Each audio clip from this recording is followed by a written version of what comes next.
Hello friends, welcome aboard the Sleepy Fairy Tale Express. I'm the Red Mermaid. This train is a dream journey to fairy tale land. Have you all got your train tickets? Subscribe and hit the like button to always be able to ride.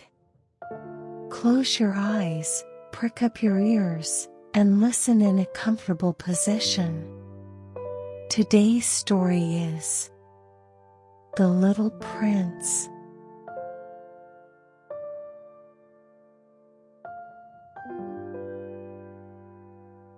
Once when I was 6 years old, I saw a magnificent picture in a book called True Stories from Nature about the primeval forest. It was a picture of a boa constrictor in the act of swallowing an animal. Here is a copy of the drawing. In the book it said, boa constrictors swallow their prey whole without chewing it. After that they are not able to move, and they sleep through the 6 months that they need for digestion. I pondered deeply, then, over the adventures of the jungle. And after some work with a colored pencil, I succeeded in making my first drawing. My drawing number 1. It looked like this. I showed my masterpiece to the grown-ups and asked them whether the drawing frightened them. But they answered, "Frighten? Why should anyone be frightened by a hat?" My drawing was not a picture of a hat. It was a picture of a boa constrictor digesting an elephant. But since the grown-ups were not able to understand it, I made another drawing. I drew the inside of the boa constrictor so that the grown-ups could see it clearly. They always need to have things explained. My drawing number 2 looked like this. The grown-ups' response, this time, was to advise me to lay aside my drawings of boa constrictors, whether from the inside or the outside, and devote myself instead to geography, history, arithmetic, and grammar. That is why, at the age of 6, I gave up what might have been a magnificent career as a painter. I had been disheartened by the failure of my drawing number 1 and my drawing number 2. Grown-ups never understand anything by themselves, and it is tiresome for children to be always and forever explaining things to them. So then I chose another profession and learned to pilot airplanes. I have flown a little over all parts of the world, and it is true that geography has been very useful to me. At a glance I can distinguish China from Arizona. If one gets lost in the night, such knowledge is valuable. In the course of this life, I have had a great many encounters with a great many people who have been concerned with matters of consequence. I have lived a great deal among grown-ups. I have seen them intimately, close at hand. And that hasn't much improved my opinion of them. Whenever I met one of them who seemed to me at all clear-sighted, I tried the experiment of showing him my drawing number 1, which I have always kept. I would try to find out, so, if this was a person of true understanding. But, whoever it was, he or she would always say, "That is a hat." Then I would never talk to that person about boa constrictors, or primeval forests, or stars. I would bring myself down to his level.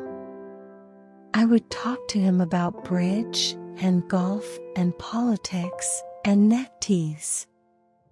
And the grown-up would be greatly pleased to have met such a sensible man.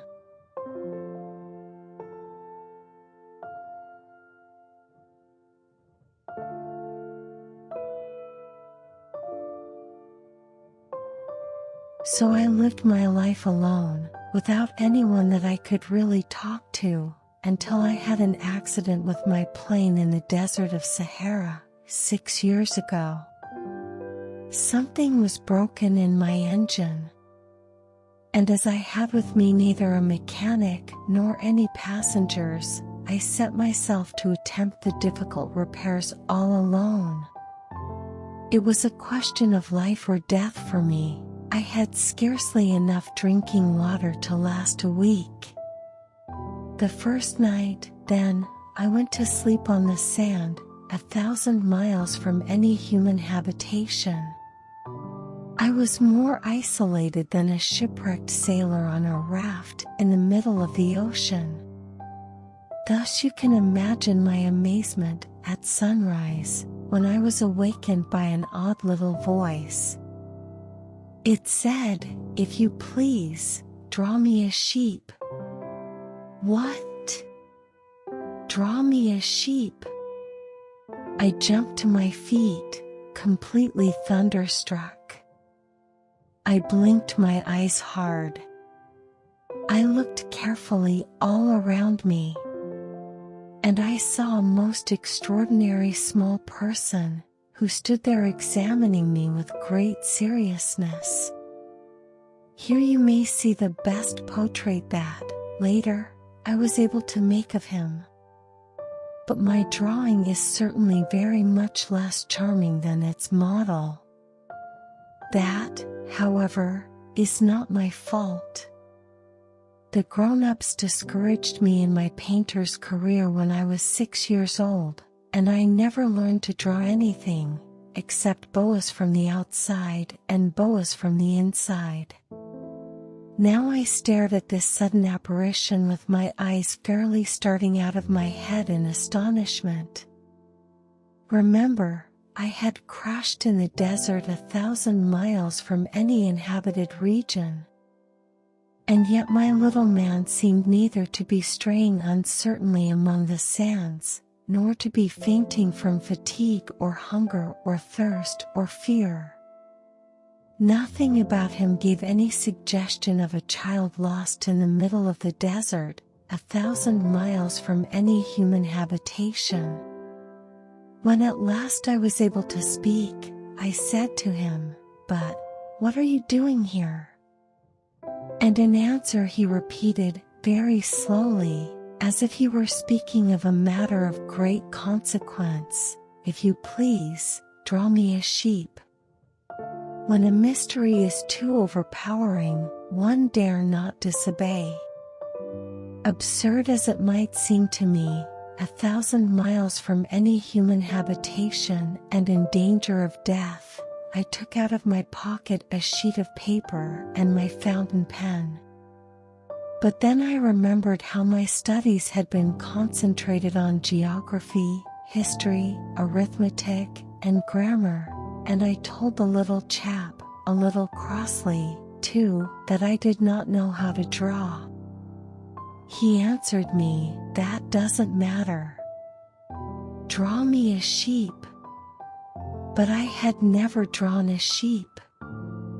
So I drew for him one of the 2 pictures I had drawn so often.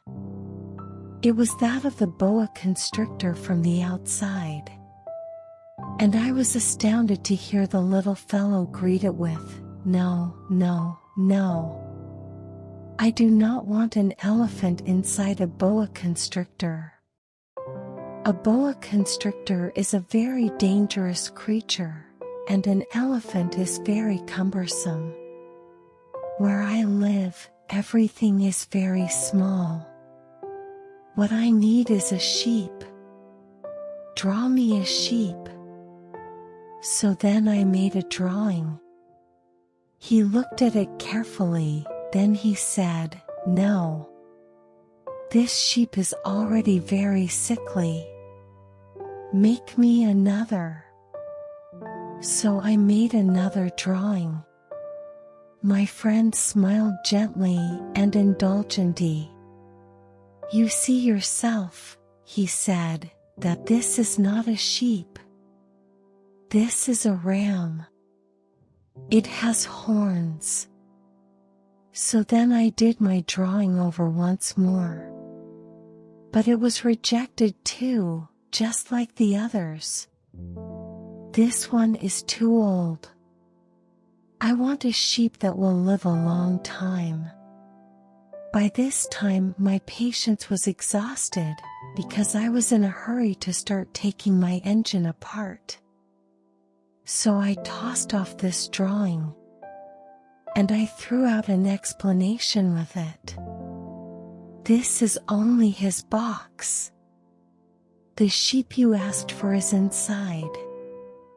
I was very surprised to see a light break over the face of my young judge. That is exactly the way I wanted it.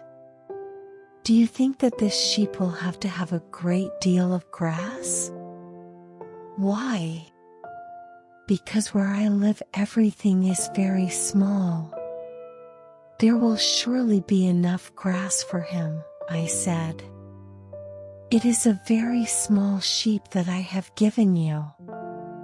He bent his head over the drawing, not so small that, look. He has gone to sleep. And that is how I made the acquaintance of the little prince.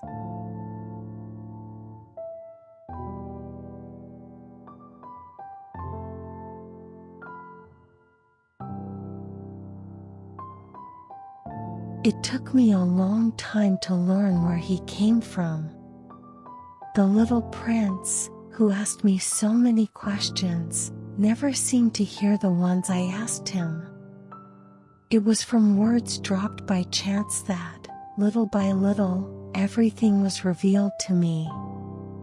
The first time he saw my airplane, for instance, I shall not draw my airplane, that would be much too complicated for me. He asked me, "What is that object?" That is not an object. It flies. It is an airplane. It is my airplane. And I was proud to have him learn that I could fly. He cried out, then, "What? You dropped down from the sky?" "Yes," I answered, modestly. "Oh, that is funny." And the little prince broke into a lovely peal of laughter, which irritated me very much. I like my misfortunes to be taken seriously. Then he added, "So you, too, come from the sky? Which is your planet?" At that moment I caught a gleam of light in the impenetrable mystery of his presence, and I demanded, abruptly, "Do you come from another planet?" But he did not reply. He tossed his head gently, without taking his eyes from my plane. "It is true that on that you can't have come from very far away." And he sank into a reverie, which lasted a long time. Then, taking my sheep out of his pocket, he buried himself in the contemplation of his treasure. You can imagine how my curiosity was aroused by this half-confidence about the other planets. I made a great effort, therefore, to find out more on this subject. "My little man, where do you come from? What is this, where I live, of which you speak? Where do you want to take your sheep?" After a reflective silence, he answered, "The thing that is so good about the box you have given me is that at night he can use it as his house." "That is so. And if you are good, I will give you a string, too, so that you can tie him during the day, and a post to tie him to." But the little prince seemed shocked by this offer. "Tie him? What a queer idea!" "But if you don't tie him," I said, "he will wander off somewhere, and get lost." My friend broke into another peal of laughter. "But where do you think he would go?" anywhere, straight ahead of him. Then the little prince said, earnestly, "That doesn't matter. Where I live, everything is so small." And, with perhaps a hint of sadness, he added, "Straight ahead of him, nobody can go very far."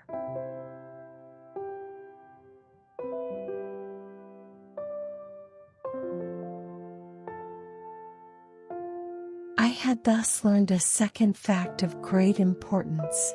This was that the planet the little prince came from was scarcely any larger than a house. But that did not really surprise me much.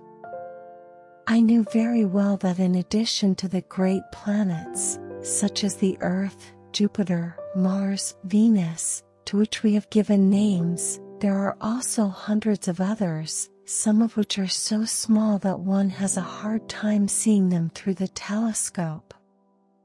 When an astronomer discovers one of these, he does not give it a name, but only a number. He might call it, for example, asteroid 325. I have serious reason to believe that the planet from which the little prince came is the asteroid known as B612. This asteroid has only once been seen through the telescope. That was by a Turkish astronomer, in 1909. On making his discovery, the astronomer had presented it to the International Astronomical Congress, in a great demonstration. But he was in Turkish costume, and so nobody would believe what he said. Grown-ups are like that. Fortunately, however, for the reputation of asteroid B612, a Turkish dictator made a law that his subjects, under pain of death, should change to European costume. So in 1920, the astronomer gave his demonstration all over again, dressed with impressive style and elegance.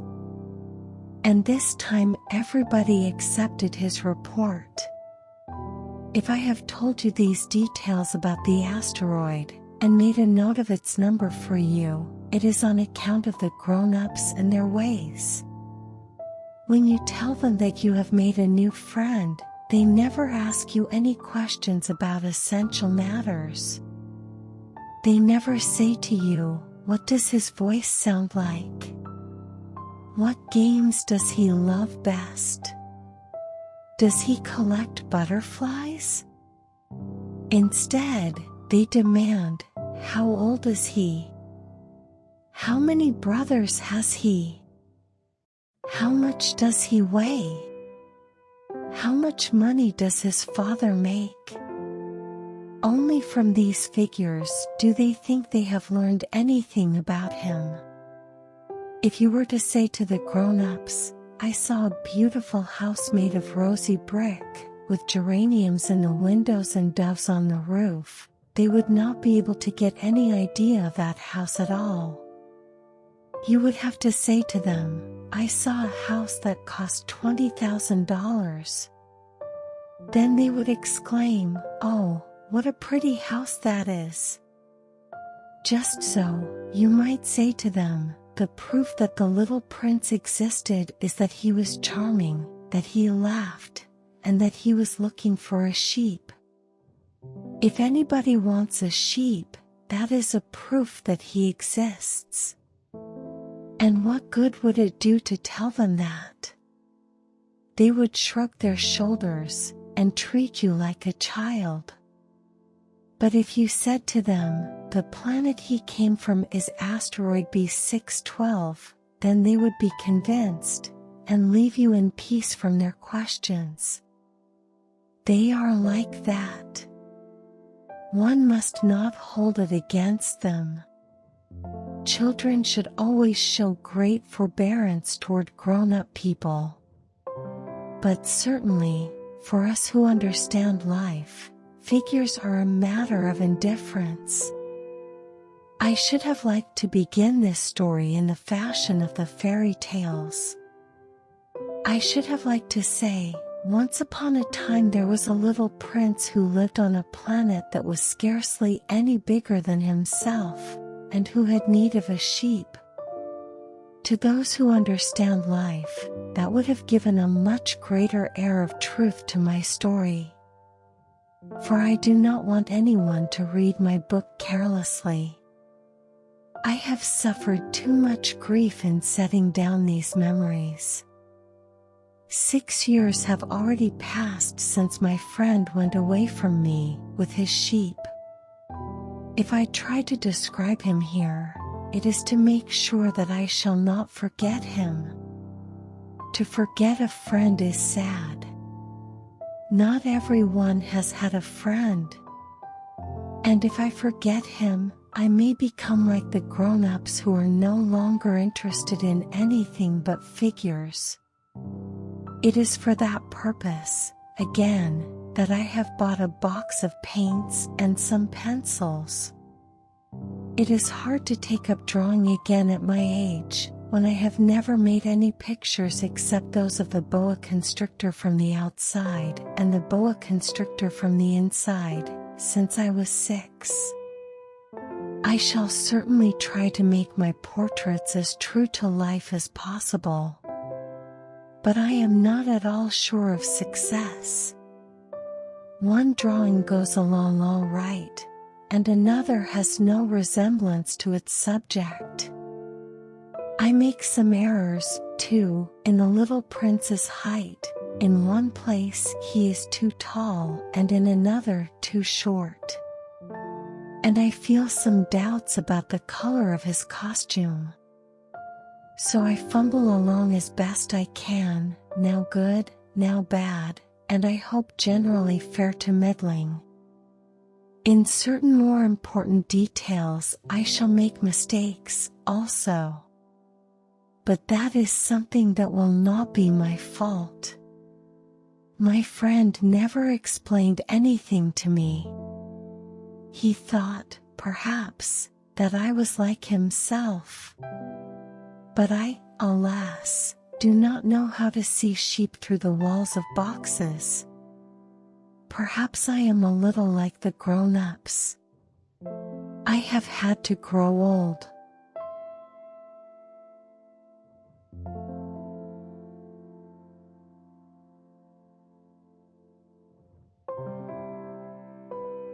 As each day passed, I would learn, in our talk, something about the little prince's planet, his departure from it, his journey. The information would come very slowly, as it might chance to fall from his thoughts. It was in this way that I heard, on the 3rd day, about the catastrophe of the baobabs. This time, once more, I had the sheep to thank for it. For the little prince asked me abruptly, as if seized by a grave doubt. It is true, isn't it, that sheep eat little bushes? Yes, that is true. Ah, I am glad. I did not understand why it was so important that sheep should eat little bushes. But the little prince added, then it follows that they also eat baobabs? I pointed out to the little prince that baobabs were not little bushes, but, on the contrary, trees as big as castles, and that even if he took a whole herd of elephants away with him, the herd would not eat up one single baobab. The idea of a herd of elephants made the little prince laugh. We would have to put them one on top of the other, he said. But he made a wise comment. Before they grow so big, the baobabs start out by being little. That is strictly correct, I said. But why do you want the sheep to eat the little baobabs? He answered me at once, oh, come, as if he were speaking of something that was self-evident. and I was obliged to make a great mental effort to solve this problem without any assistance. Indeed, as I learned, there were on the planet where the little prince lived, as on all planets, good plants and bad plants. In consequence, there were good seeds from good plants, and bad seeds from bad plants. But seeds are invisible. They sleep deep in the heart of the earth's darkness, until someone among them is seized with the desire to awaken. Then this little seed will stretch itself and begin, timidly at first, to push a charming little sprig inoffensively upward toward the sun. If it is only a sprout of radish or the sprig of a rosebush, one would let it grow wherever it might wish. But when it is a bad plant, one must destroy it as soon as possible, the very first instant that one recognizes it. Now there were some terrible seeds on the planet that was the home of the little prince, and these were the seeds of the baobab. The soil of that planet was infested with them. A baobab is something you will never be able to get rid of if you attend to it too late. It spreads over the entire planet. It bores clear through it with its roots. And if the planet is too small, and the baobabs are too many, they split it in pieces. It is a question of discipline, the little prince said to me later on. When you've finished your own toilet in the morning, then it is time to attend to the toilet of your planet, just so, with the greatest care. You must see to it that you pull up regularly all the baobabs, at the very first moment when they can be distinguished from the rosebushes, which they resemble so closely in their earliest youth. It is very tedious work, the little prince added, but very easy. And one day he said to me, "You ought to make a beautiful drawing, so that the children where you live can see exactly how all this is. That would be very useful to them if they were to travel someday." Sometimes, he added, there is no harm in putting off a piece of work until another day. But when it is a matter of baobabs, that always means a catastrophe. I knew a planet that was inhabited by a lazy man. He neglected 3 little bushes. So, as the little prince described it to me, I have made a drawing of that planet. I do not much like to take the tone of a moralist. But the danger of the baobabs is so little understood, and such considerable risks would be run by anyone who might get lost on an asteroid, that for once I am breaking through my reserve. Children, I say plainly, watch out for the baobabs. My friends, like myself, have been skirting this danger for a long time, without ever knowing it, and so it is for them that I have worked so hard over this drawing. The lesson which I pass on by this means is worth all the trouble it has cost me. Perhaps you will ask me, why are there no other drawing in this book as magnificent and impressive as this drawing of the baobabs? The reply is simple. I have tried. But with the others, I have not been successful. When I made the drawing of the baobabs, I was carried beyond myself by the inspiring force of urgent necessity.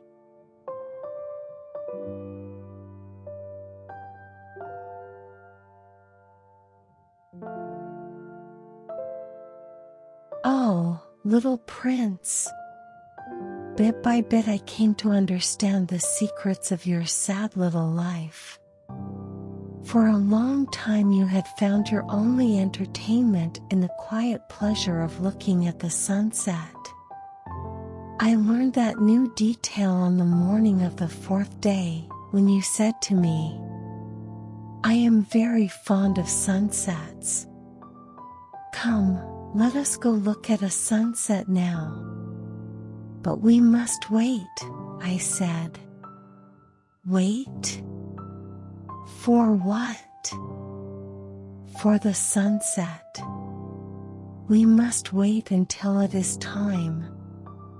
At first you seemed to be very much surprised. And then you laughed to yourself. You said to me, "I am always thinking that I am at home." Just so. Everybody knows that when it is noon in the United States, the sun is setting over France. If you could fly to France in 1 minute, you could go straight into the sunset, right from noon. Unfortunately, France is too far away for that. But on your tiny planet, my little prince, all you need do is move your chair a few steps.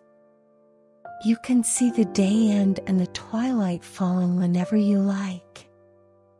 One day, you said to me, "I saw the sunset 44 times.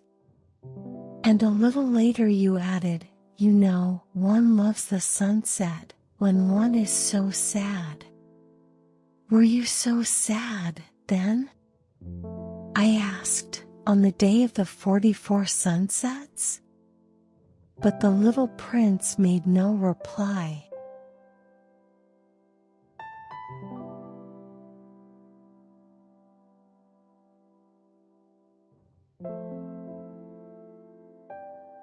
On the 5th day, again, as always, it was thanks to the sheep, the secret of the little prince's life was revealed to me.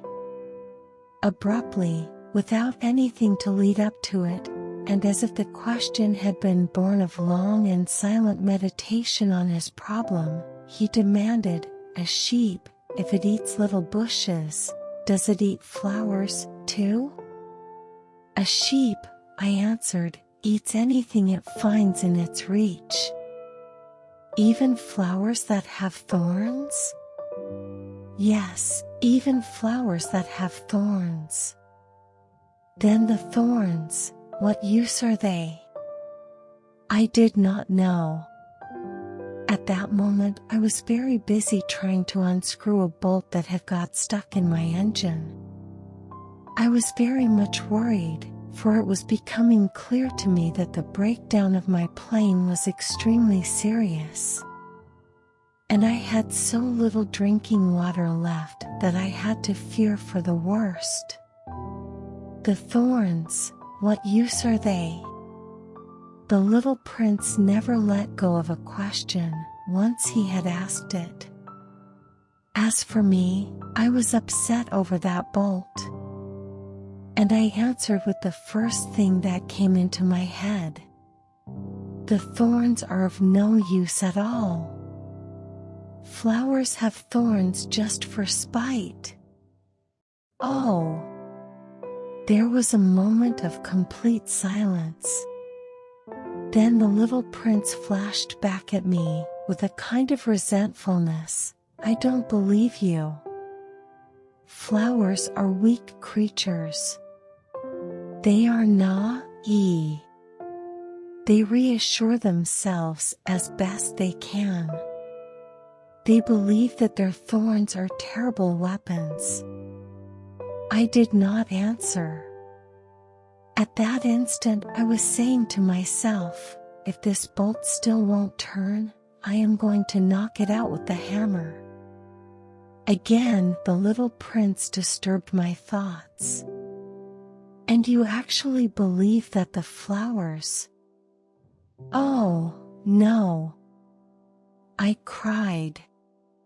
"No, no, no. I don't believe anything. I answered you with the first thing that came into my head.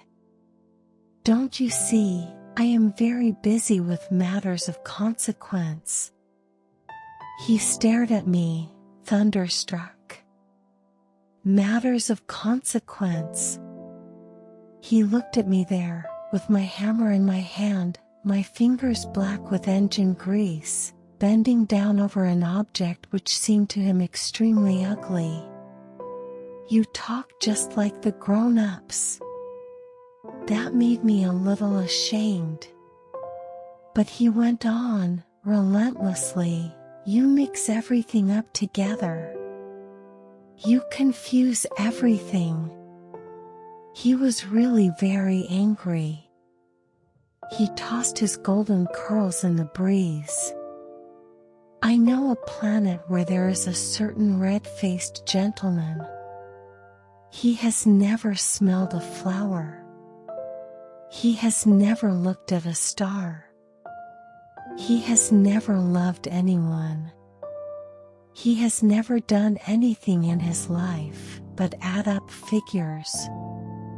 And all day he says over and over, just like you, I am busy with matters of consequence.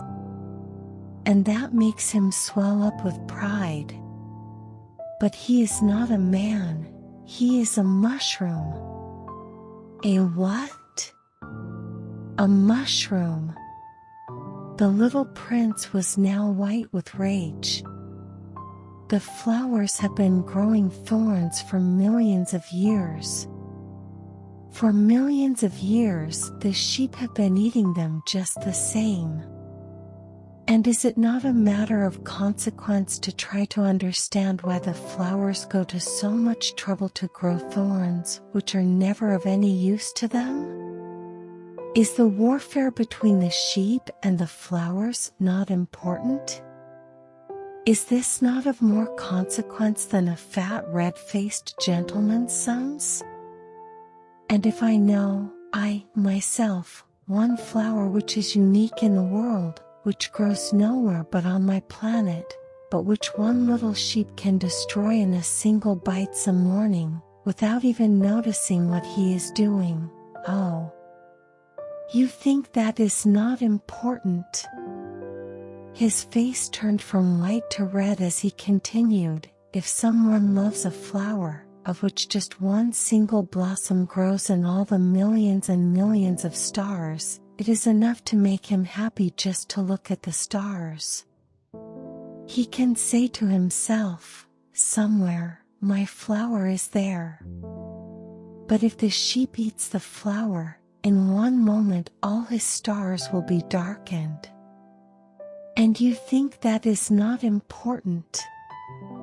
He could not say anything more. His words were choked by sobbing. The night had fallen. I had let my tools drop from my hands. Of what moment now was my hammer, my bolt, or thirst, or death? On one star, one planet, my planet, the earth, there was a little prince to be comforted. I took him in my arms, and rocked him. I said to him, the flower that you love is not in danger. I will draw you a muzzle for your sheep. I will draw you a railing to put around your flower. I will. I did not know what to say to him. I felt awkward and blundering. I did not know how I could reach him, or I could overtake him and go on hand in hand with him once more. It is such a secret place, the land of tears.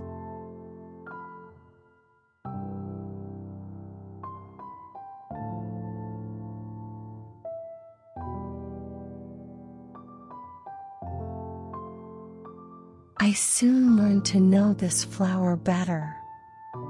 On the little prince's planet, the flowers had always been very simple. They had only one ring of petals, they took up no room at all, they were a trouble to nobody. One morning they would appear in the grass, and by night they would have faded peacefully away. But one day, from a seed blown from no one knew where, a new flower had come up, and the little prince had watched very closely over this small sprout, which was not like any other small sprouts on his planet. It might, you see, have been a new kind of baobab. The shrub soon stopped growing and began to get ready to produce a flower. The little prince, who was present at the first appearance of a huge bud, felt at once that some sort of miraculous apparition must emerge from it. But the flower was not satisfied to complete the preparations for her beauty in the shelter of her green chamber. She chose her colors with the greatest care. She adjusted her petals one by one. She did not wish to go out into the world all rumpled, like the field poppies. It was only in the full radiance of her beauty that she wished to appear. Oh, yes. She was a coquettish creature, and her mysterious adornment lasted for days and days. Then one morning, exactly at sunrise, she suddenly showed herself. And, after working with all this painstaking precision, she yawned and said, "Ah, I am scarcely awake. I beg that you will excuse me. My petals are still all disarranged." But the little prince could not restrain his admiration. "Oh, how beautiful you are!" "Am I not?" the flower responded, sweetly. "And I was born at the same moment as the sun." The little prince could guess easily enough that she was not any too modest, but how moving and exciting she was. "I think it is time for breakfast," she added an instant later. "If you would have the kindness to think of my needs." And the little prince, completely abashed, went to look for a sprinkling can of fresh water. So, he tended the flower.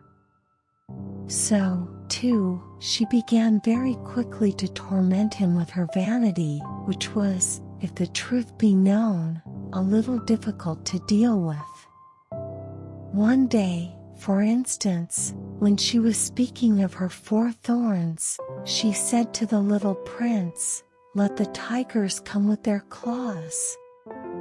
"There are no tigers on my planet," the little prince objected. "And anyway, tigers do not eat weeds." "I am not a weed," the flower replied, sweetly. "Please excuse me. I am not at all afraid of tigers," she went on, "but I have a horror of drafts." "I suppose you wouldn't have a screen for me?" "A horror of drafts, that is bad luck for a plant," remarked the little prince, and added to himself, "This flower is a very complex creature. At night, I want you to put me under a glass globe. It is very cold where you live. In the place I came from." But she interrupted herself at that point. She had come in the form of a seed. She could not have known anything of any other worlds. Embarrassed over having let herself be caught on the verge of such an untruth, she coughed 2 or 3 times, in order to put the little prince in the wrong. "The screen? I was just going to look for it when you spoke to me." Then she forced her cough a little more so that he should suffer from remorse just the same. So the little prince, in spite of all the goodwill that was inseparable from his love, had soon come to doubt her. He had taken seriously words which were without importance, and it made him very unhappy. "I ought not to have listened to her," he confided to me one day. one never ought to listen to the flowers. One should simply look at them and breathe their fragrance. Mine perfumed all my planet, but I did not know how to take pleasure in all her grace. This tale of Claus, which disturbed me so much, should only have filled my heart with tenderness and pity. And he continued his confidences. The fact is that I did not know how to understand anything. I ought to have judged by deeds and not by words. She cast her fragrance and her radiance over me. I ought never to have run away from her. I ought to have guessed all the affection that lay behind her poor little stratagems. Flowers are so inconsistent. But I was too young to know how to love her.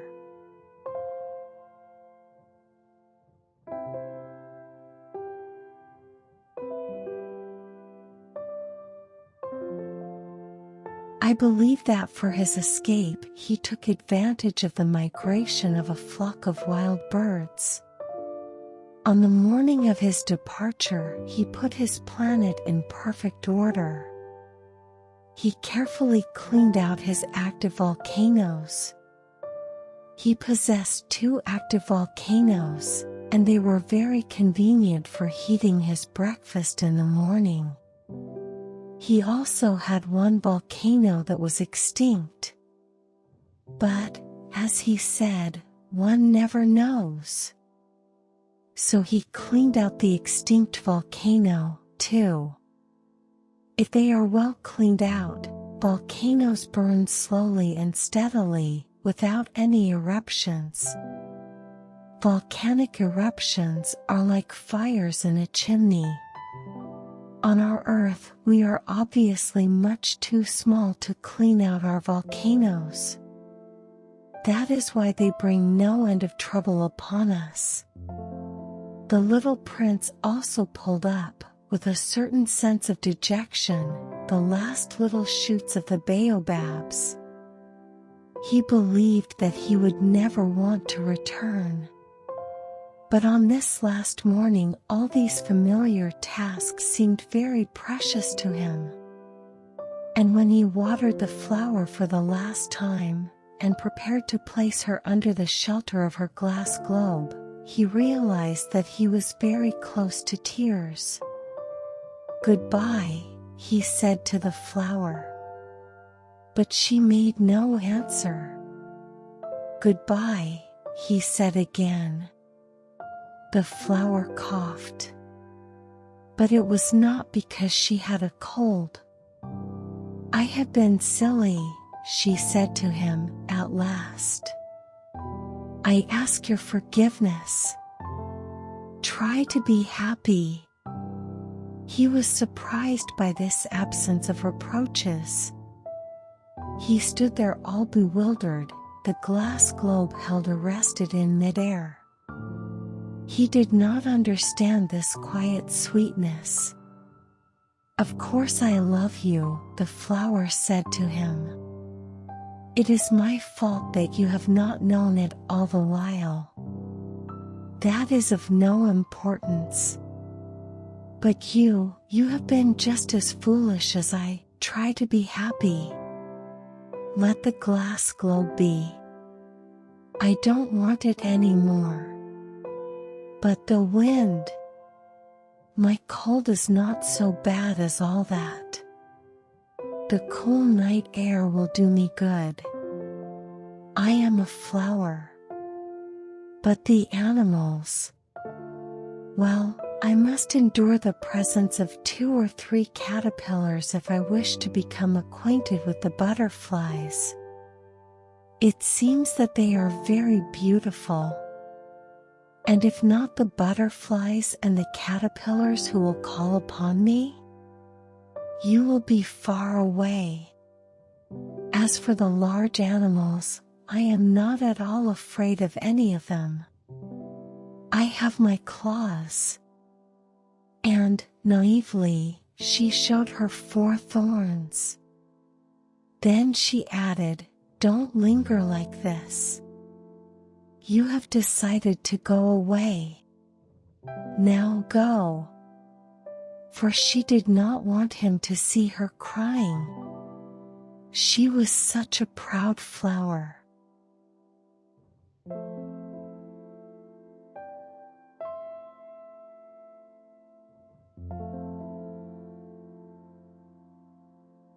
He found himself in the neighborhood of the asteroids 325, 326, 327, 328, 329, and 330. He began, therefore, by visiting them, in order to add to his knowledge. The first of them was inhabited by a king. Clad in royal purple and ermine, he was seated upon a throne which was at the same time both simple and majestic. "Ah! Here is a subject," exclaimed the king, when he saw the little prince coming. And the little prince asked himself, how could he recognize me when he had never seen me before? He did not know how the world is simplified for kings. To them all men are subjects. "Approach, so that I may see you better," said the king, who felt consumingly proud of being at last a king over somebody. The little prince looked everywhere to find a place to sit down, but the entire planet was crammed and obstructed by the king's magnificent ermine robe. So he remained standing upright, and, since he was tired, he yawned. "It is contrary to etiquette to yawn in the presence of a king," the monarch said to him. "I forbid you to do so." "I can't help it. I can't stop myself," replied the little prince, thoroughly embarrassed. "I have come on a long journey, and I have had no sleep." "Ah, then," the king said, "I order you to yawn. It is years since I have seen anyone yawning. Yawns, to me, are objects of curiosity. Come, now. Yawn again. It is an order. That frightens me. I cannot any more," murmured the little prince, now completely abashed. "Hum. Hum," replied the king. "Then I order you sometimes to yawn and sometimes to—" He sputtered a little, and seemed vexed.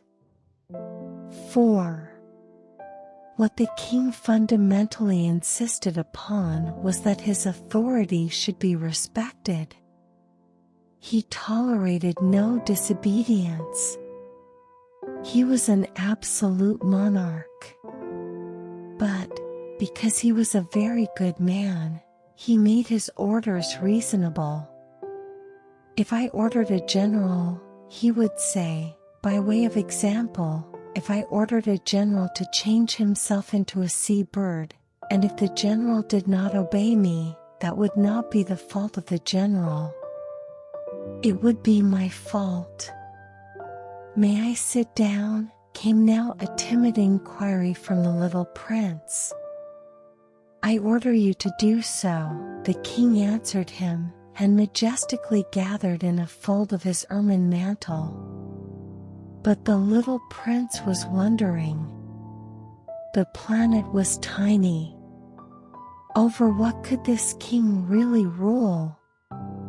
"Sire," he said to him, "I beg that you will excuse my asking you a question." "I order you to ask me a question," the king hastened to assure him. "Sire, over what do you rule?" "Over everything," said the king, with magnificent simplicity. "Over everything? The king made a gesture, which took in his planet, the other planets, and all the stars. "Over all that?" asked the little prince. "Over all that," the king answered. For his rule was not only absolute, it was also universal. "And the stars obey you?" "Certainly they do," the king said. "They obey instantly. I do not permit insubordination."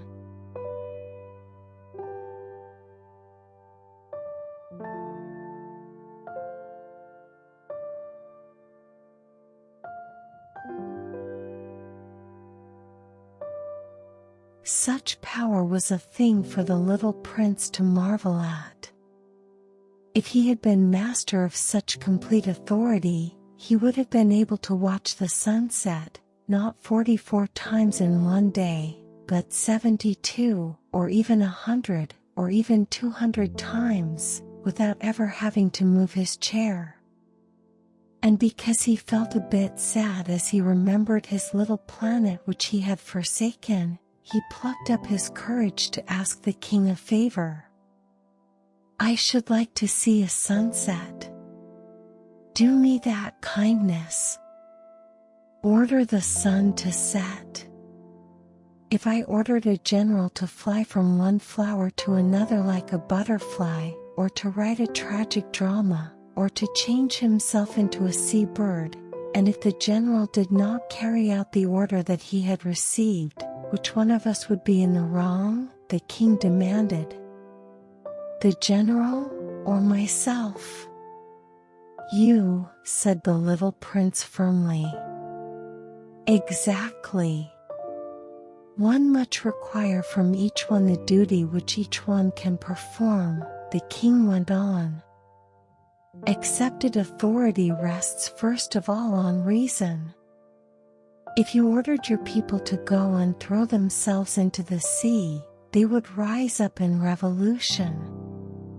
I have the right to require obedience, because my orders are reasonable." "Then my sunset?" the little prince reminded him, for he never forgot a question once he had asked it. "You shall have your sunset. I shall command it. But, according to my science of government, I shall wait until conditions are favorable." "When will that be?" inquired the little prince. "Hum, replied the king, and before saying anything else, he consulted a bulky almanac. Hum, that will be about. That will be this evening about 20 minutes to 8. And you will see how well I am obeyed." The little prince yawned. He was regretting his lost sunset. And then, too, he was already beginning to be a little bored. "I have nothing more to do here," he said to the king. "So I shall set out on my way again." "Do not go," said the king, who was very proud of having a subject. "Do not go. I will make you a minister." "Minister of what?" "Minister of justice." "But there is nobody here to judge." "We do not know that," the king said to him. "I have not yet made a complete tour of my kingdom. I am very old. There is no room here for a carriage. And it tires me to walk."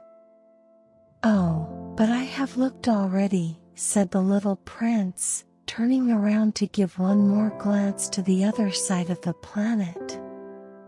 On that side, as on this, there was nobody at all. "Then you shall judge yourself," the king answered. "That is the most difficult thing of all. It is much more difficult to judge oneself than to judge others. If you succeed in judging yourself rightly, then you are indeed a man of true wisdom. Yes, said the little prince, but I can judge myself anywhere.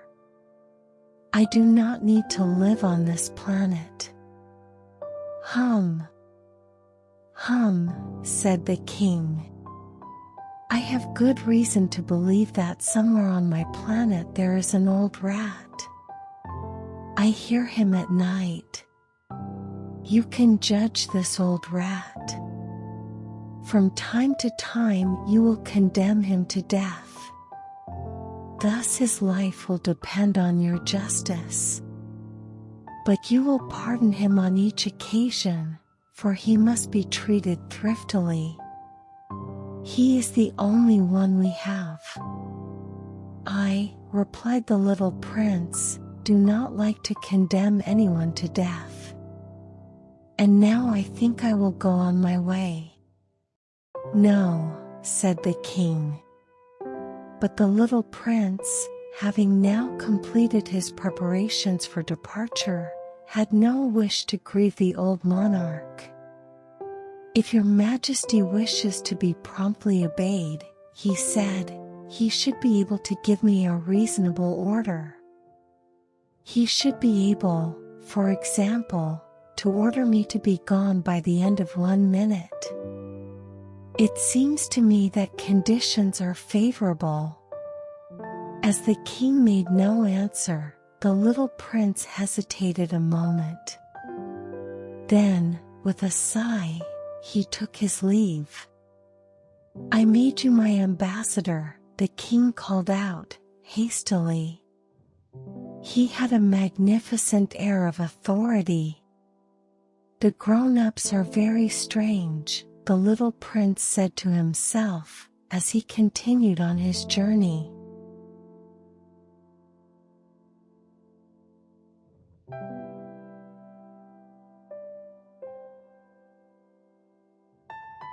The second planet was inhabited by a conceited man. Ah! I am about to receive a visit from an admirer, he exclaimed from afar, when he first saw the little prince coming. For, to conceited men, all other men are admirers. Good morning, said the little prince. That is a queer hat you are wearing.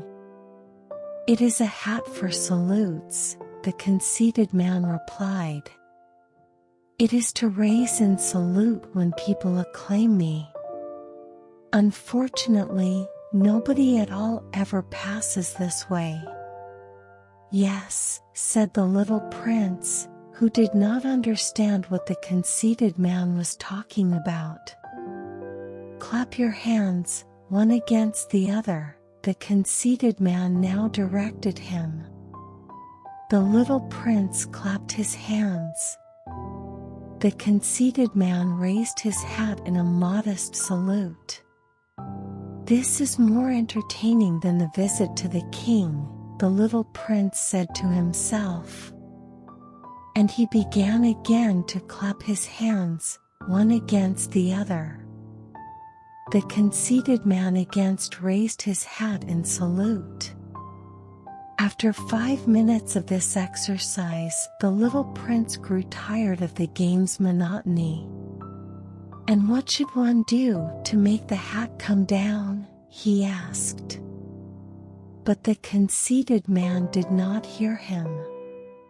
Conceited people never hear anything but praise. Do you really admire me very much? He demanded of the little prince. What does that mean, admire? To admire means that you regard me as the handsomest, the best dressed, the richest, and the most intelligent man on this planet. But you are the only man on your planet. Do me this kindness. Admire me just the same. I admire you, said the little prince, shrugging his shoulders slightly. "But what is there in that to interest you so much?" And the little prince went away. "The grown-ups are certainly very odd," he said to himself, as he continued on his journey.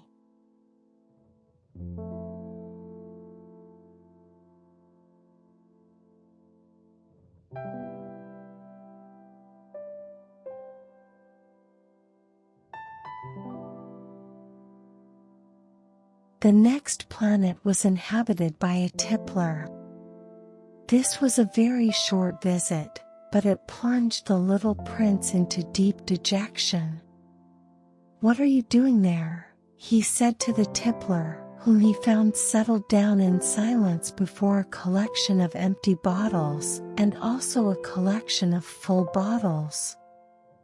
"I am drinking," replied the tippler, with a lugubrious air. "Why are you drinking?" demanded the little prince. "So that I may forget," replied the tippler. "Forget what?" inquired the little prince, who already was sorry for him. "Forget that I am ashamed," the tippler confessed, hanging his head. "Ashamed of what?" insisted the little prince, who wanted to help him. "Ashamed of drinking." The tippler brought his speech to an end, and shut himself up in an impregnable silence. And the little prince went away, puzzled. "The grown-ups are certainly very, very odd," he said to himself, as he continued on his journey.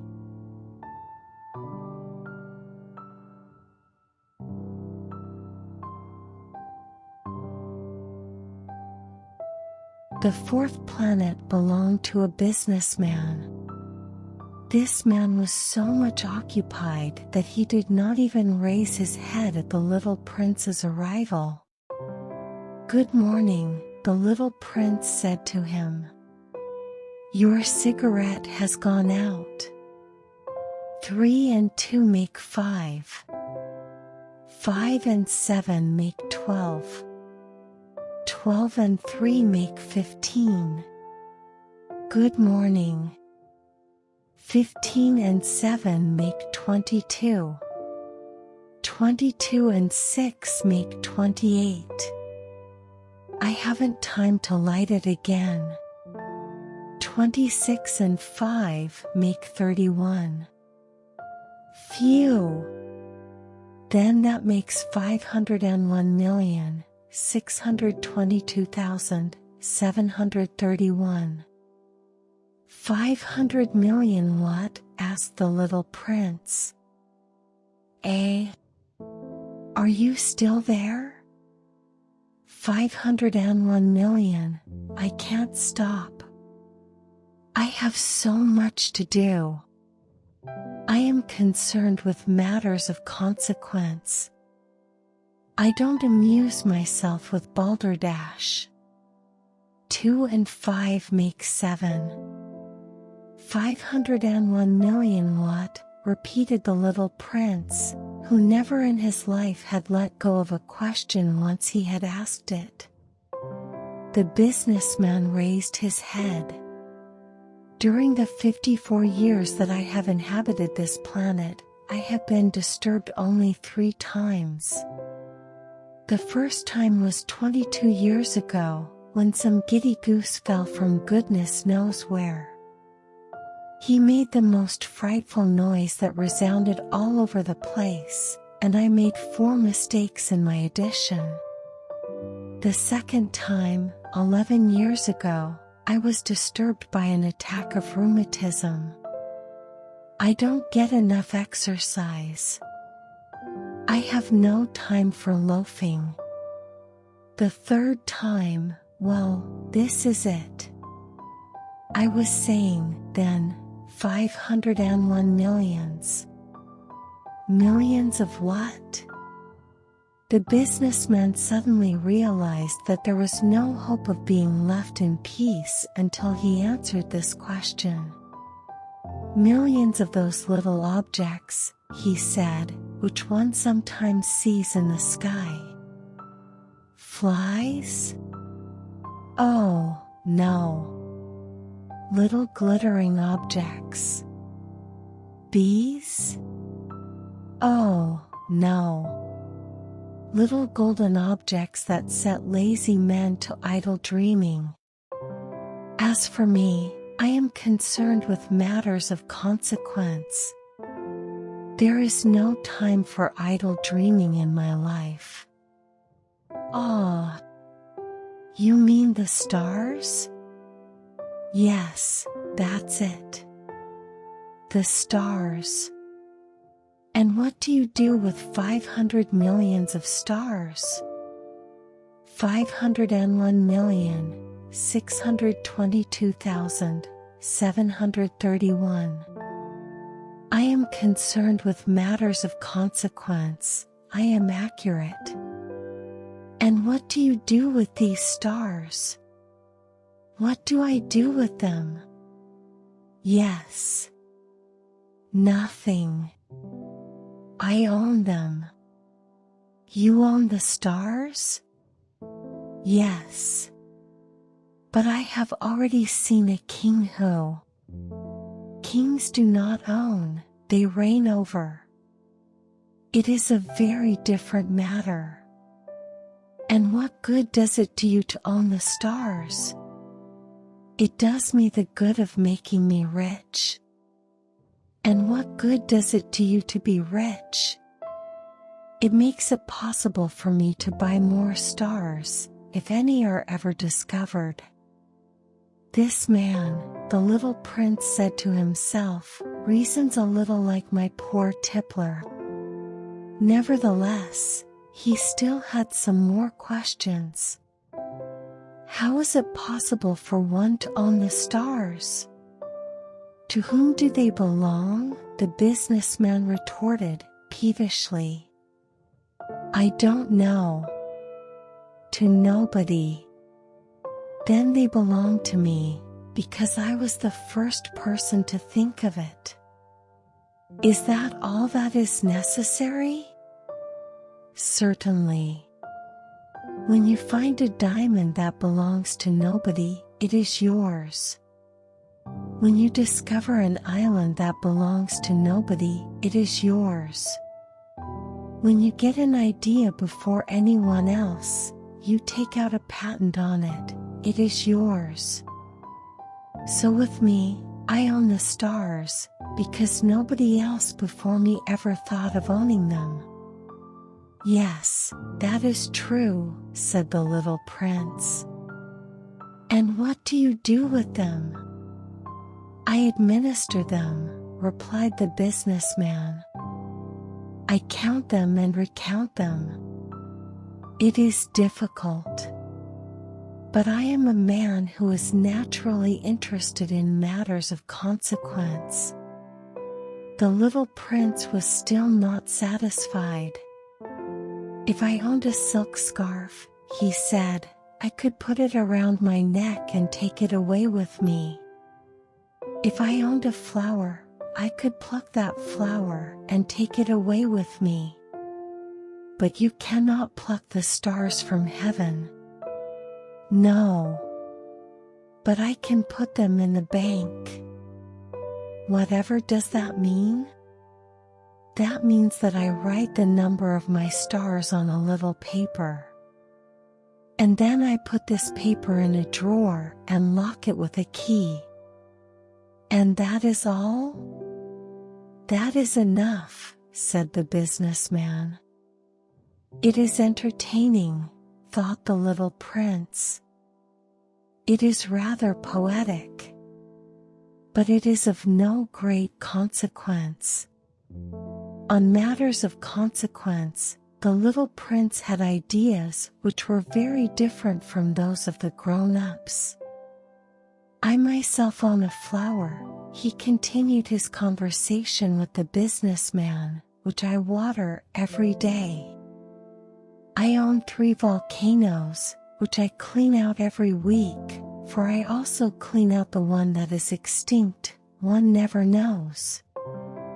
It is of some use to my volcanoes, and it is of some use to my flower, that I own them. But you are of no use to the stars." The businessman opened his mouth, but he found nothing to say in answer.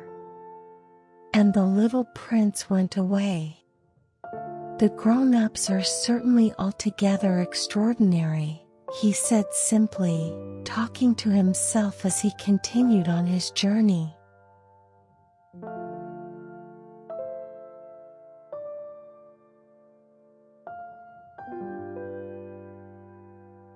The fifth planet was very strange. It was the smallest of all. There was just enough room on it for a street lamp and a lamplighter. The little prince was not able to reach any explanation of the use of a street lamp and a lamplighter, somewhere in the heavens, on a planet which had no people, and not one house. But he said to himself, "Nevertheless, it may well be that this man is absurd.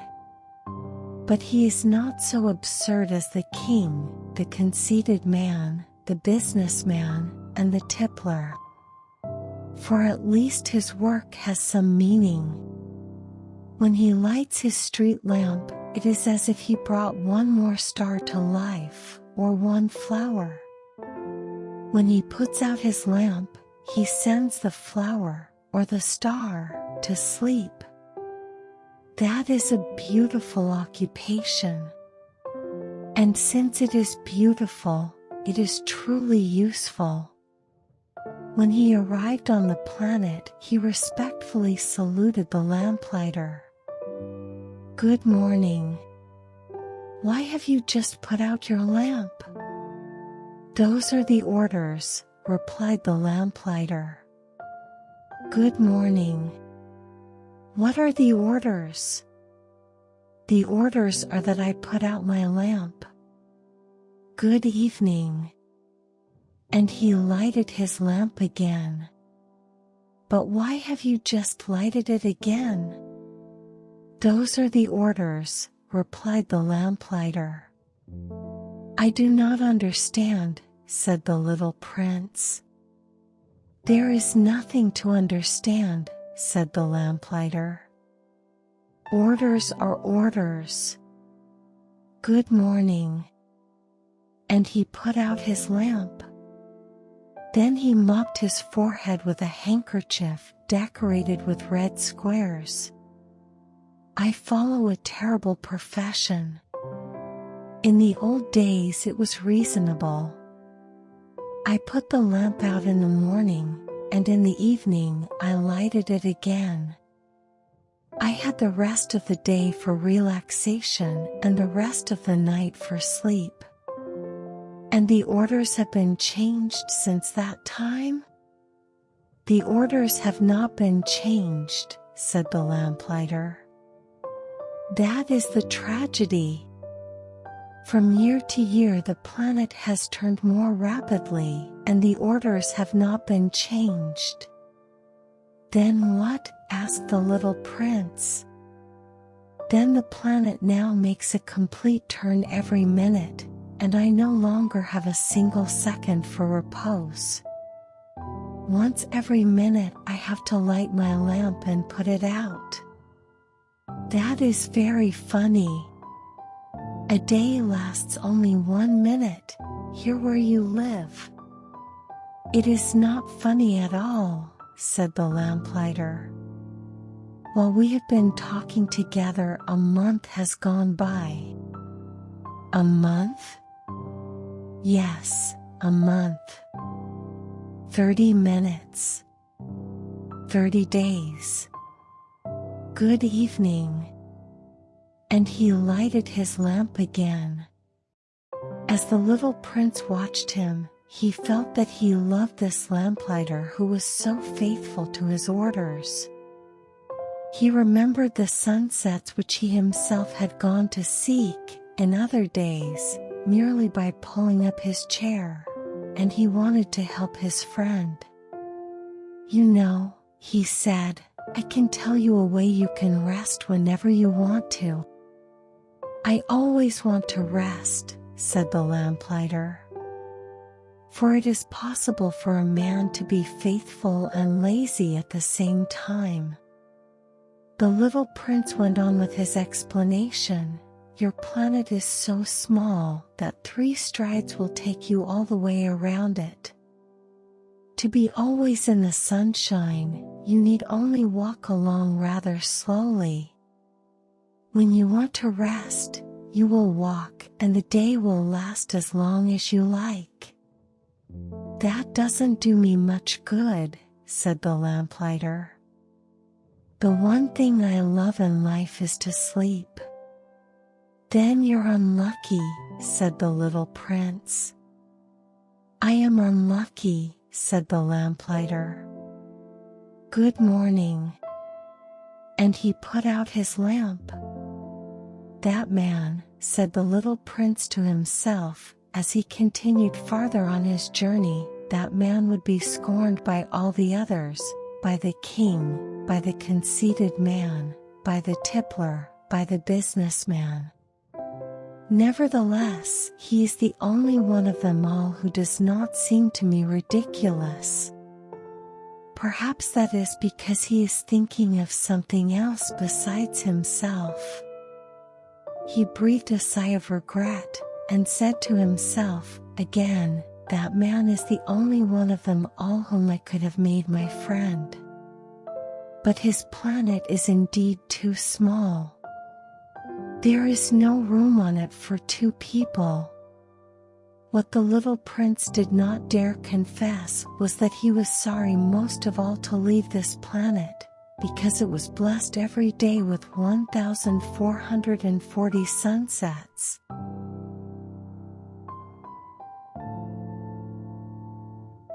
The 6th planet was 10 times larger than the last one. It was inhabited by an old gentleman who wrote voluminous books. "Oh, look! Here is an explorer," he exclaimed to himself when he saw the little prince coming. The little prince sat down on the table and panted a little. He had already traveled so much and so far. "Where do you come from?" the old gentleman said to him. "What is that big book?" said the little prince. "What are you doing?" "I am a geographer," the old gentleman said to him.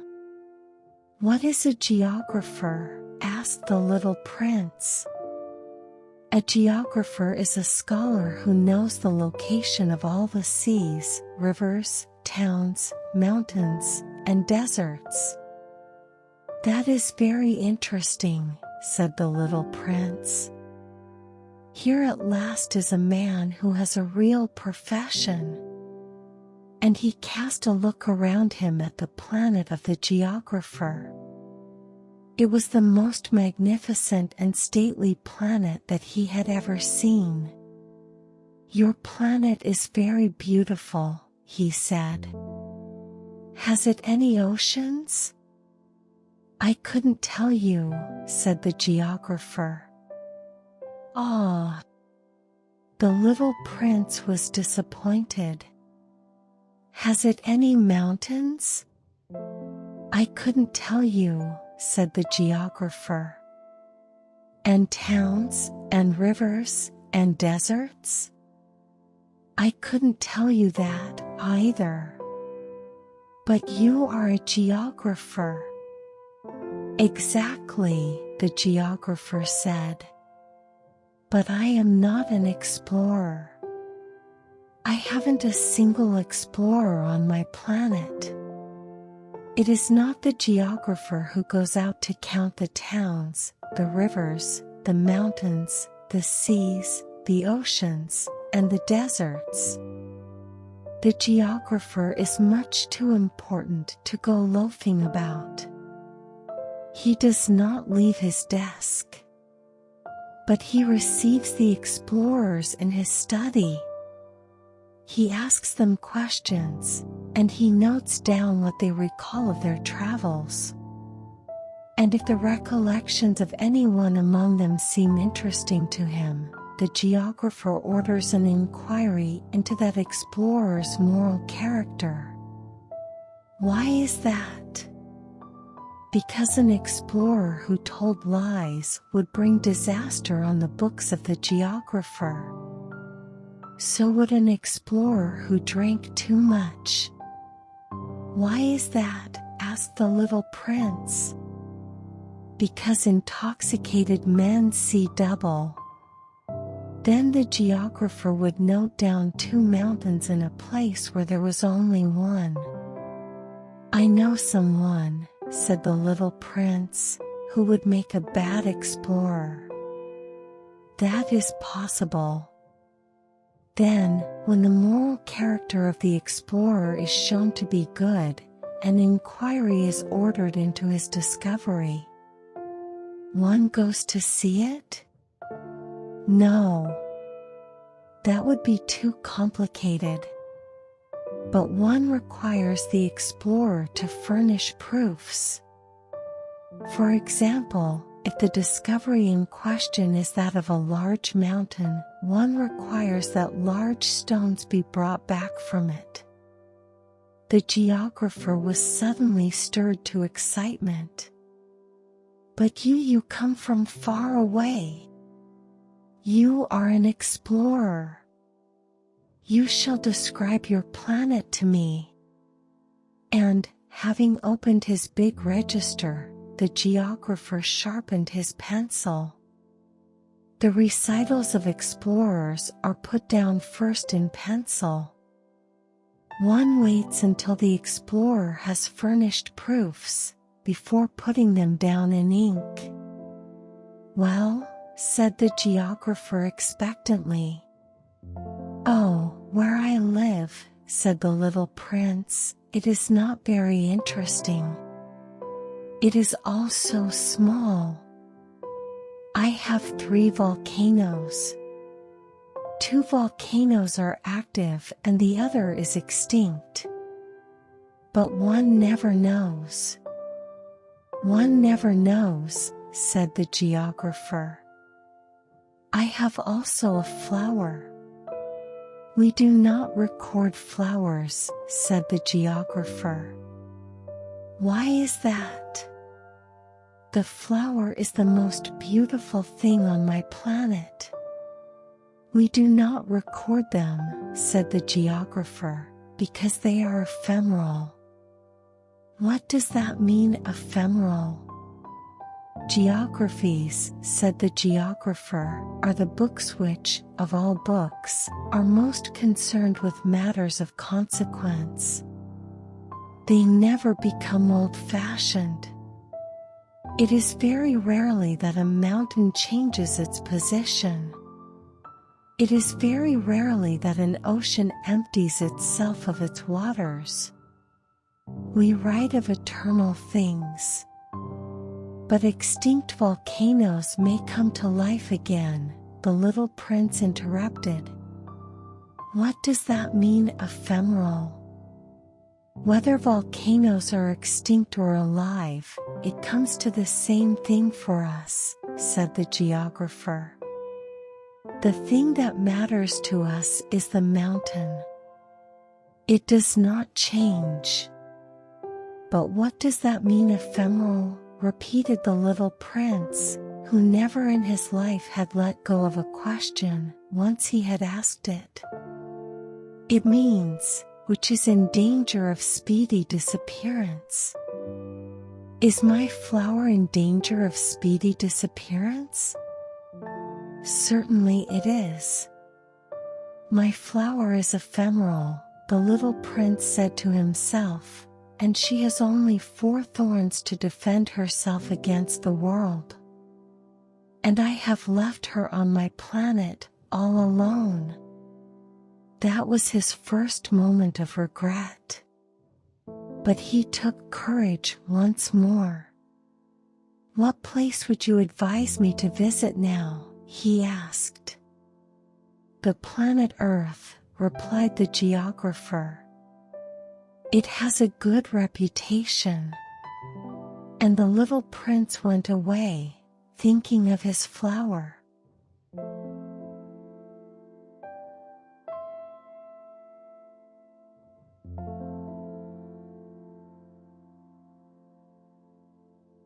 So then the seventh planet was the Earth.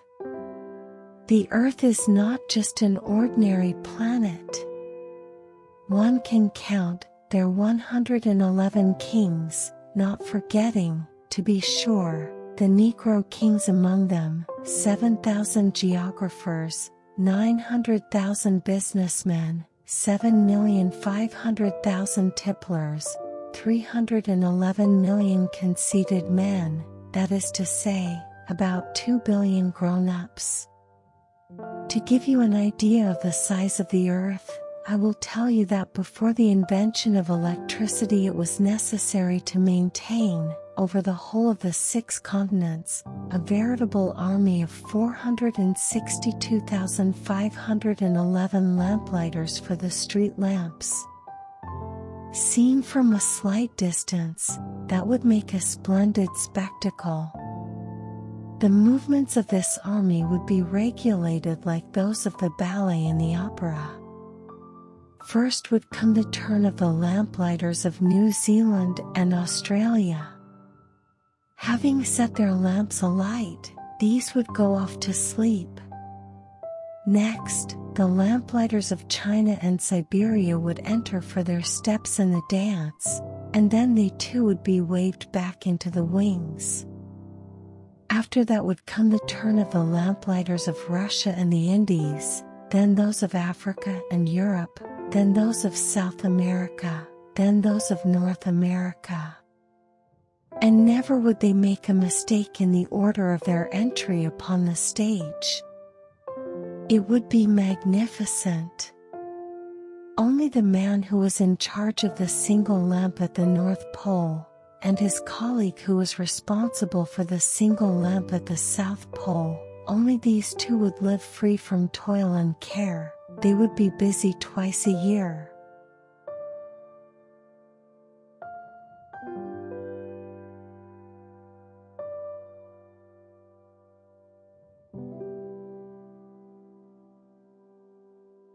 When one wishes to play the wit, he sometimes wanders a little from the truth. I have not been altogether honest in what I have told you about the lamplighters, and I realize that I run the risk of giving a false idea of our planet to those who do not know it. Men occupy a very small place upon the Earth. If the 2 billion inhabitants who people its surface were all to stand upright and somewhat crowded together, as they do for some big public assembly, they could easily be put into one public square 20 miles long and 20 miles wide. All humanity could be piled up on a small Pacific islet. The grown-ups, to be sure, will not believe you when you tell them that. They imagine that they fill a great deal of space. They fancy themselves as important as the baobabs. You should advise them, then, to make their own calculations. They adore figures, and that will please them. But do not waste your time on this extra task. It is unnecessary. You have, I know, confidence in me. When the little prince arrived on the Earth, he was very much surprised not to see any people. He was beginning to be afraid he had come to the wrong planet, when a coil of gold, the color of the moonlight, flashed across the sand. "Good evening," said the little prince courteously. "Good evening," said the snake. "What planet is this on which I have come down?" asked the little prince. "This is the Earth, this is Africa," the snake answered. "Ah, then there are no people on the Earth? This is the desert." There are no people in the desert. The earth is large, said the snake. The little prince sat down on a stone and raised his eyes toward the sky. I wonder, he said, whether the stars are set alight in heaven so that one day each one of us may find his own again. Look at my planet. It is right there above us. But how far away it is! It is beautiful, the snake said. What has brought you here? I have been having some trouble with a flower, said the little prince. Ah, said the snake. And they were both silent. Where are the men? The little prince at last took up the conversation again. It is a little lonely in the desert. It is also lonely among men, the snake said. The little prince gazed at him for a long time. You are a funny animal, he said at last. You are no thicker than a finger. But I am more powerful than the finger of a king, said the snake. The little prince smiled. You are not very powerful. You haven't even any feet. You cannot even travel. I can carry you farther than any ship could take you, said the snake. He twined himself around the little prince's ankle like a golden bracelet. Whomever I touch, I send back to the earth from whence he came, the snake spoke again.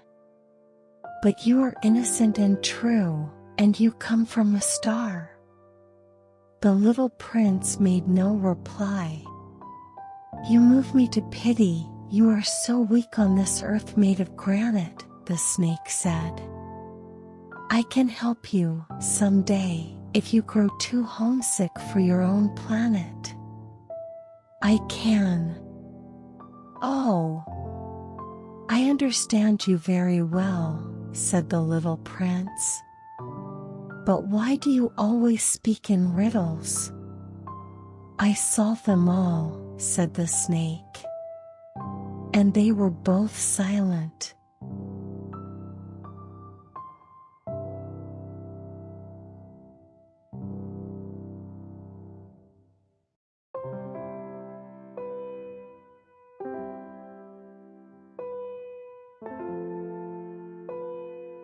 The little prince crossed the desert and met with only one flower. It was a flower with 3 petals, a flower of no account at all. Good morning, said the little prince. Good morning, said the flower. Where are the men? The little prince asked, politely. The flower had once seen a caravan passing. Men? She echoed. I think there are 6 or 7 of them in existence.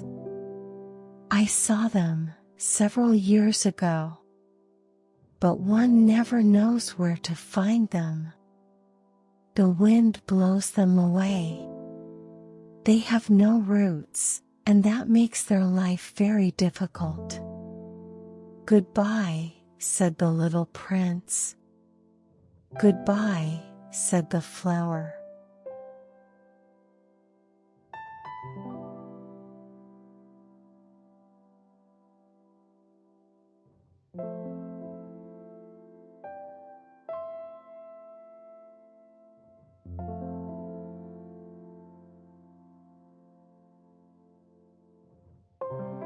After that, the little prince climbed a high mountain.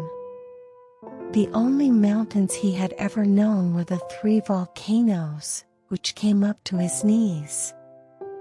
And he used the extinct volcano as a footstool. From a mountain as high as this one, he said to himself, I shall be able to see the whole planet at one glance, and all the people.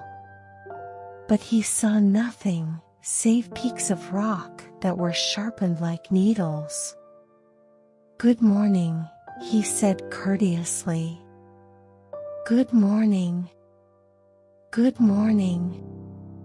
Good morning," answered the echo. "Who are you?" said the little prince. "Who are you? Who are you? Who are you?" answered the echo. "Be my friends." "I am all alone," he said. "I am all alone. All alone. All alone," answered the echo. "What a queer planet," he thought.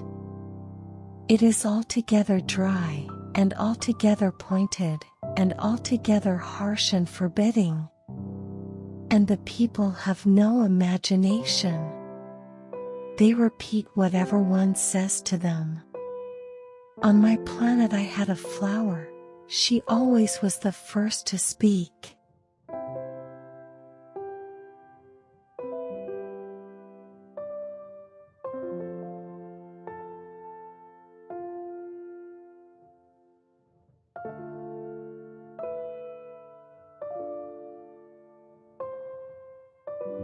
But it happened that after walking for a long time through sand, and rocks, and snow, the little prince at last came upon a road.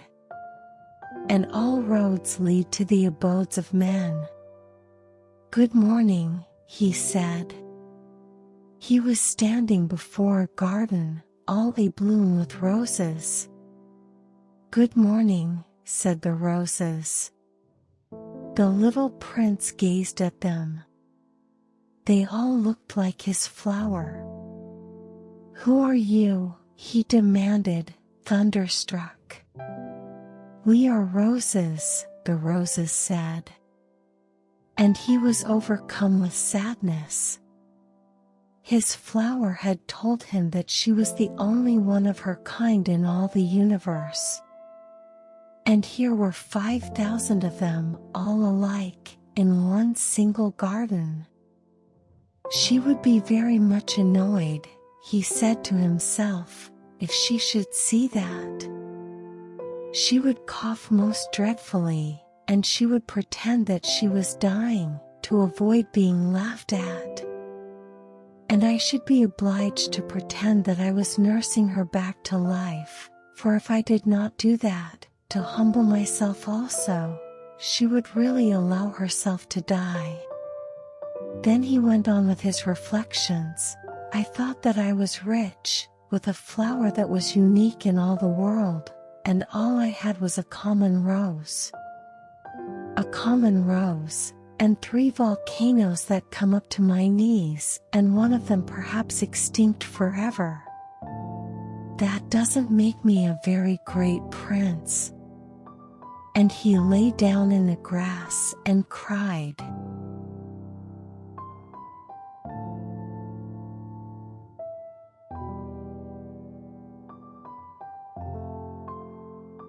It was then that the fox appeared. "Good morning," said the fox. "Good morning," the little prince responded politely, although when he turned around he saw nothing. "I am right here," the voice said, "under the apple tree." "Who are you?" asked the little prince, and added, "You are very pretty to look at." "I am a fox," said the fox. "Come and play with me," proposed the little prince. "I am so unhappy." "I cannot play with you," the fox said. "I am not tamed." "Ah, please excuse me," said the little prince. But, after some thought, he added, "What does that mean, tame?" "You do not live here," said the fox. "What is it that you are looking for?" "I am looking for men," said the little prince. "What does that mean, tame?" "Men," said the fox. They have guns, and they hunt. It is very disturbing. They also raise chickens. These are their only interests. Are you looking for chickens? No, said the little prince. I am looking for friends. What does that mean, tame? It is an act too often neglected, said the fox. It means to establish ties. To establish ties? Just that, said the fox. To me, you are still nothing more than a little boy who is just like 100,000 other little boys. And I have no need of you. And you, on your part, have no need of me. To you, I am nothing more than a fox like 100,000 other foxes. But if you tame me, then we shall need each other. To me, you will be unique in all the world. To you, I shall be unique in all the world. I am beginning to understand, said the little prince. There is a flower. I think that she has tamed me. It is possible, said the fox. On the earth one sees all sorts of things. Oh, but this is not on the earth, said the little prince. The fox seemed perplexed and very curious. On another planet? Yes. Are there hunters on this planet? No. Ah, that is interesting. Are there chickens? No. Nothing is perfect, sighed the fox. But he came back to his idea. My life is very monotonous, the fox said. I hunt chickens, men hunt me. All the chickens are just alike, and all the men are just alike. And, in consequence, I am a little bored. But if you tame me, it will be as if the sun came to shine on my life. I shall know the sound of a step that will be different from all the others. Other steps send me hurrying back underneath the ground. Yours will call me, like music, out of my burrow. And then look, you see the grain fields down yonder? I do not eat bread. Wheat is of no use to me. The wheat fields have nothing to say to me. And that is sad. But you have hair that is the color of gold. Think how wonderful that will be when you have tamed me. The grain, which is also golden, will bring me back the thought of you. And I shall love to listen to the wind in the wheat. The fox gazed at the little prince for a long time. Please, tame me, he said. I want to very much, the little prince replied. But I have not much time. I have friends to discover, and a great many things to understand. One only understands the things that one tames, said the fox. Men have no more time to understand anything. They buy things already made at the shops. But there is no shop anywhere where one can buy friendship, and so men have no friends anymore. If you want a friend, tame me. What must I do to tame you? Asked the little prince. You must be very patient, replied the fox. First you will sit down at a little distance from me, like that, in the grass. I shall look at you out of the corner of my eye, and you will say nothing. Words are the source of misunderstandings. But you will sit a little closer to me every day.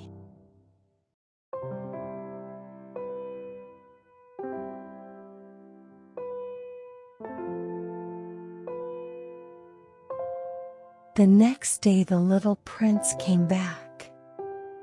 "It would have been better to come back at the same hour," said the fox.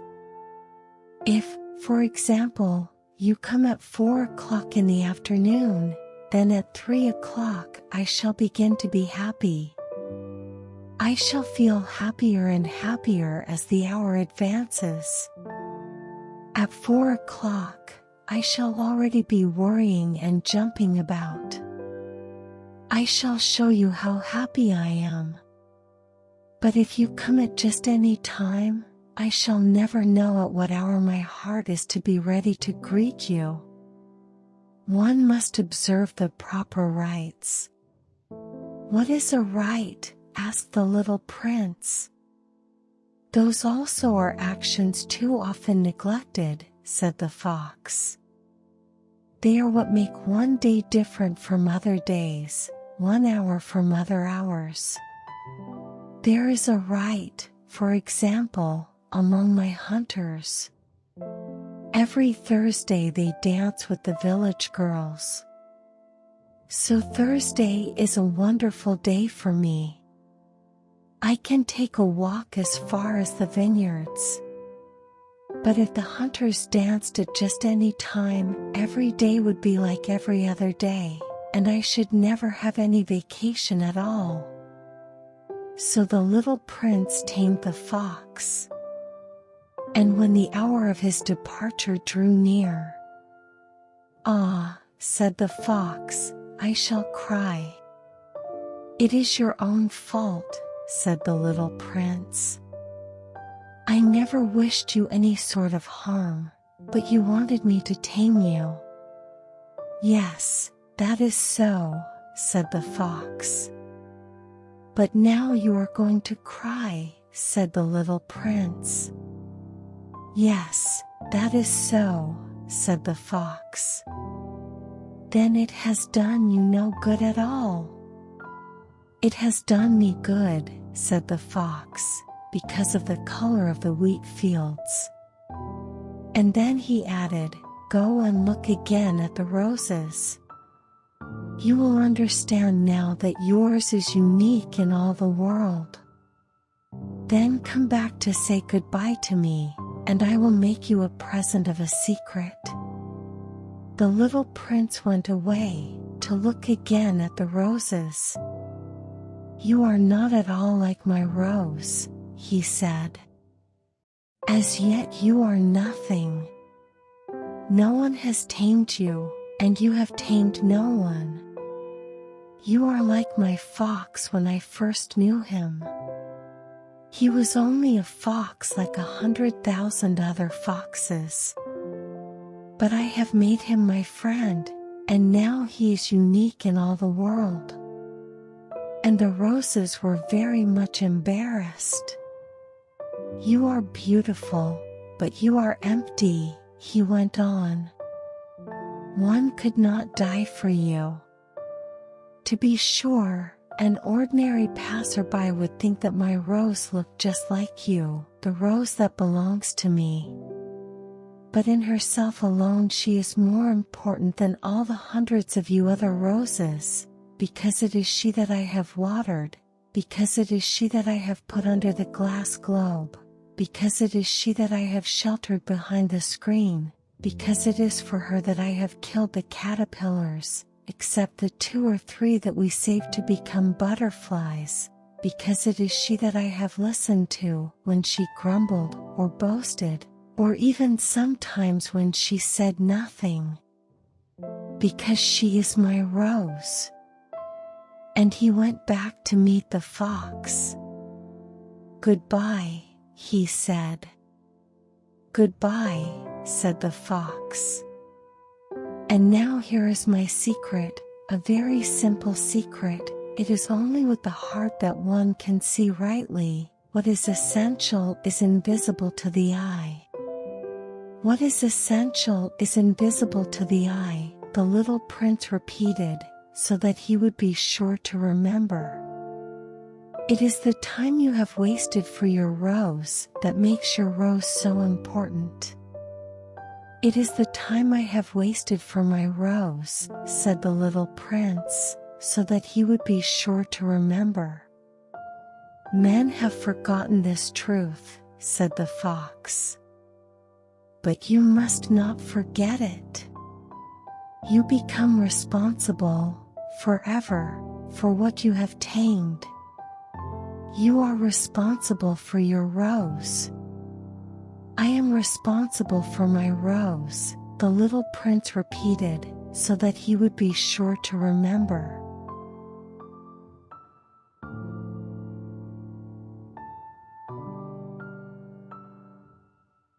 Good morning, said the little prince.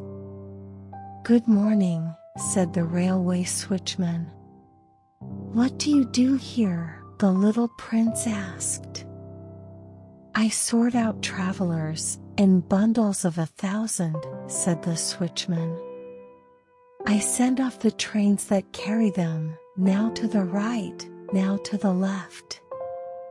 And a brilliantly lighted express train shook the switchman's cabin as it rushed by with a roar like thunder.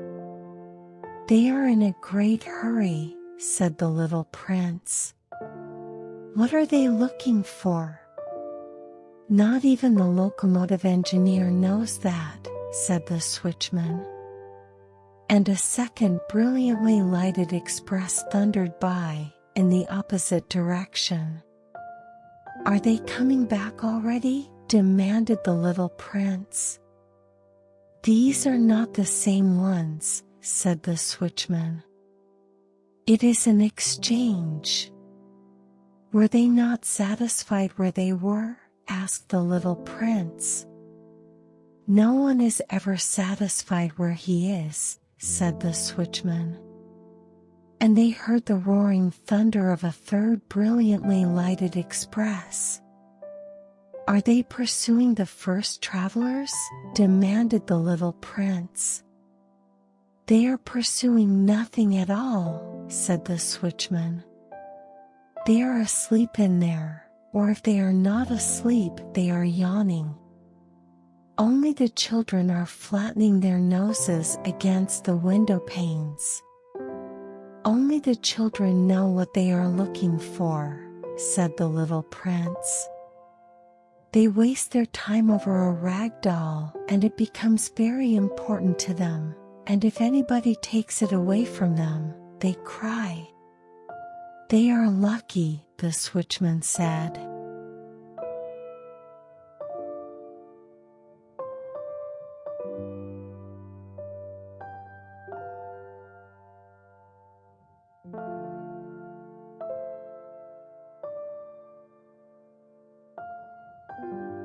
Good morning, said the little prince. Good morning, said the merchant. This was a merchant who sold pills that had been invented to quench thirst. You need only swallow one pill a week, and you would feel no need of anything to drink. Why are you selling those? Asked the little prince. Because they save a tremendous amount of time, said the merchant. Computations have been made by experts. With these pills, you save 53 minutes in every week. And what do I do with those 53 minutes? Anything you like. As for me, said the little prince to himself, if I had 53 minutes to spend as I liked, I should walk at my leisure toward a spring of fresh water.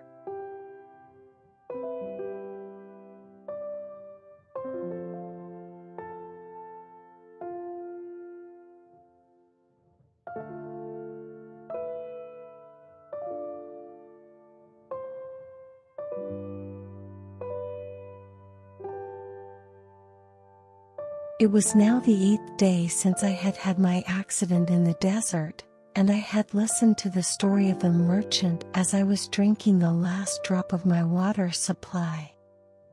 "Ah," I said to the little prince, "these memories of yours are very charming, but I have not yet succeeded in repairing my plane. I have nothing more to drink, and I, too, should be very happy if I could walk at my leisure toward a spring of fresh water." "My friend the fox," the little prince said to me, "my dear little man, this is no longer a matter that has anything to do with the fox."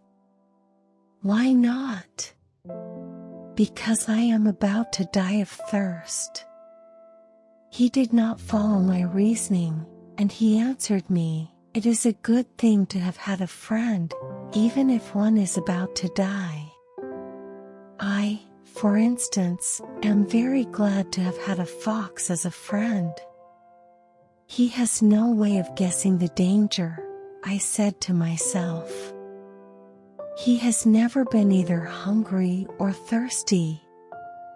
A little sunshine is all he needs." But he looked at me steadily, and replied to my thought, "I am thirsty, too. Let us look for a well." I made a gesture of weariness.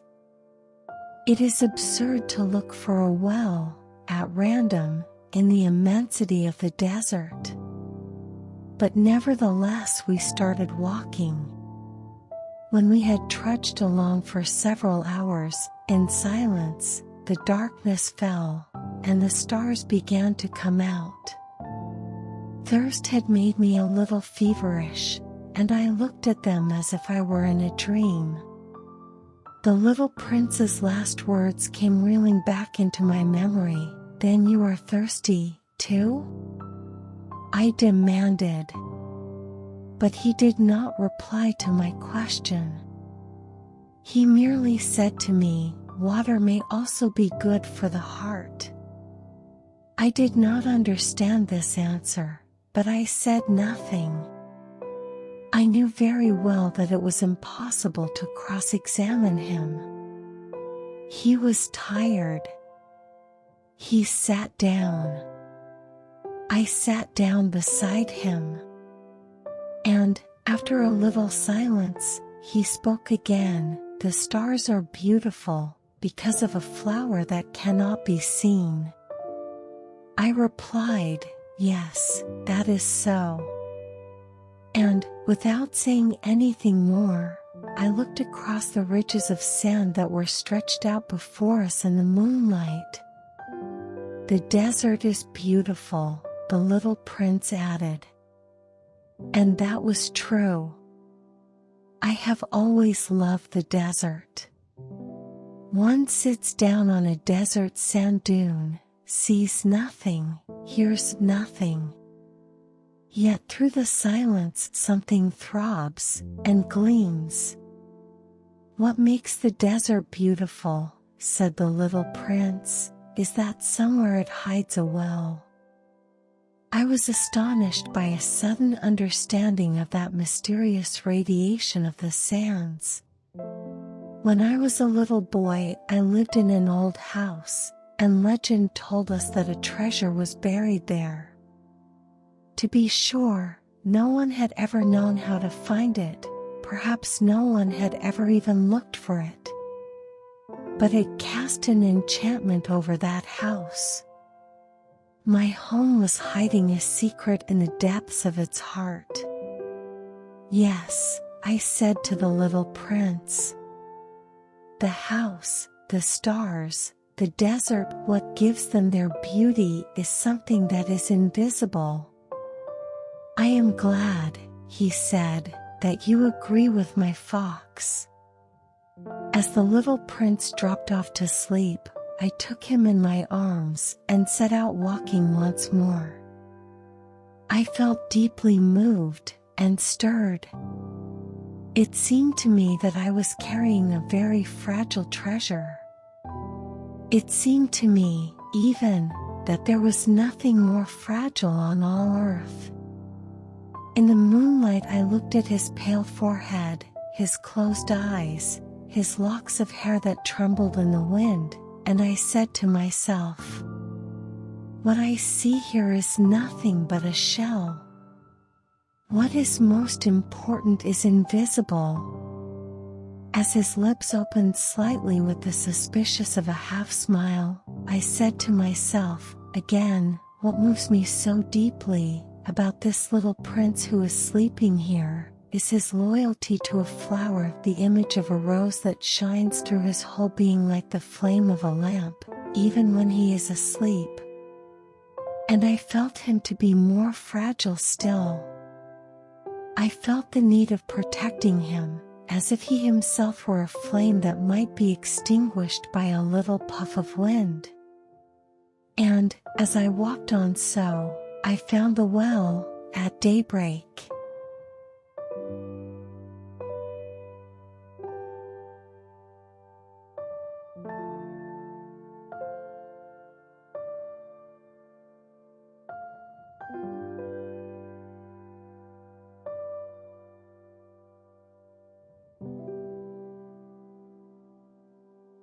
Men, said the little prince, set out on their way in express trains, but they do not know what they are looking for. Then they rush about, and get excited, and turn round and round. And he added, "It is not worth the trouble." The well that we had come to was not like the wells of the Sahara. The wells of the Sahara are mere holes dug in the sand. This one was like a well in a village. But there was no village here, and I thought I must be dreaming. "It is strange," I said to the little prince. "Everything is ready for use, the pulley, the bucket, the rope." He laughed, touched the rope, and set the pulley to working. And the pulley moaned, like an old weather vane which the wind has long since forgotten. "Do you hear?" said the little prince. "We have wakened the well, and it is singing." I did not want him to tire himself with the rope.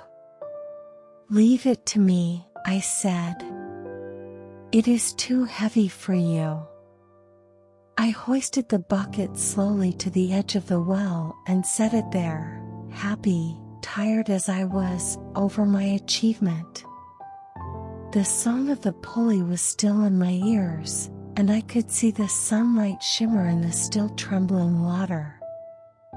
"I am thirsty for this water," said the little prince. "Give me some of it to drink." And I understood what he had been looking for. I raised the bucket to his lips. He drank, his eyes closed. It was as sweet as some special festival treat. This water was indeed a different thing from ordinary nourishment. Its sweetness was born of the walk under the stars, the song of the pulley, the effort of my arms. It was good for the heart, like a present. When I was a little boy, the lights of the Christmas tree, the music of the midnight mass, the tenderness of smiling faces, used to make up, so, the radiance of the gifts I received. "The men where you live," said the little prince, "raise 5,000 roses in the same garden, and they do not find in it what they are looking for." "They do not find it," I replied. "And yet what they are looking for could be found in one single rose, or in a little water." "Yes, that is true," I said. And the little prince added, "But the eyes are blind. One must look with the heart." I had drunk the water. I breathed easily. At sunrise, the sand is the color of honey. And that honey color was making me happy, too. What brought me, then, this sense of grief? "You must keep your promise," said the little prince, softly, as he sat down beside me once more. "What promise?" "You know, a muzzle for my sheep. I am responsible for this flower." I took my rough drafts of drawings out of my pocket. The little prince looked them over, and laughed as he said, "Your baobabs, they look a little like cabbages." Oh! I had been so proud of my baobabs. "Your fox, his ears look a little like horns, and they are too long." And he laughed again. "You are not fair, little prince," I said. "I don't know how to draw anything except boa constrictors from the outside and boa constrictors from the inside." "Oh, that will be all right," he said. "Children understand." So then I made a pencil sketch of a muzzle. And as I gave it to him, my heart was torn. "You have plans that I do not know about," I said. But he did not answer me. He said to me, instead, "You know, my descent to the earth. Tomorrow will be its anniversary." Then, after a silence, he went on, "I came down very near here." And he flushed.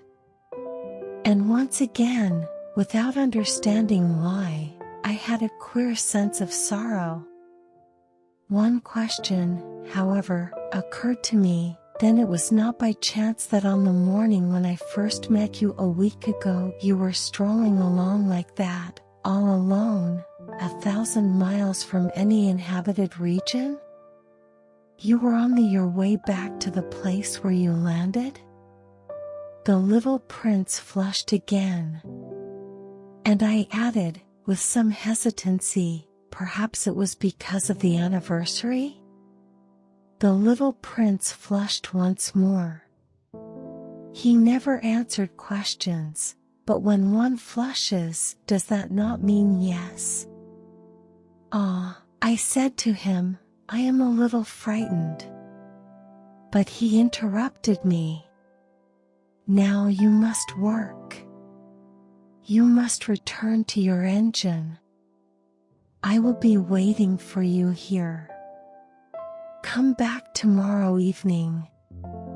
But I was not reassured. I remembered the fox. One runs the risk of weeping a little, if one lets himself be tamed.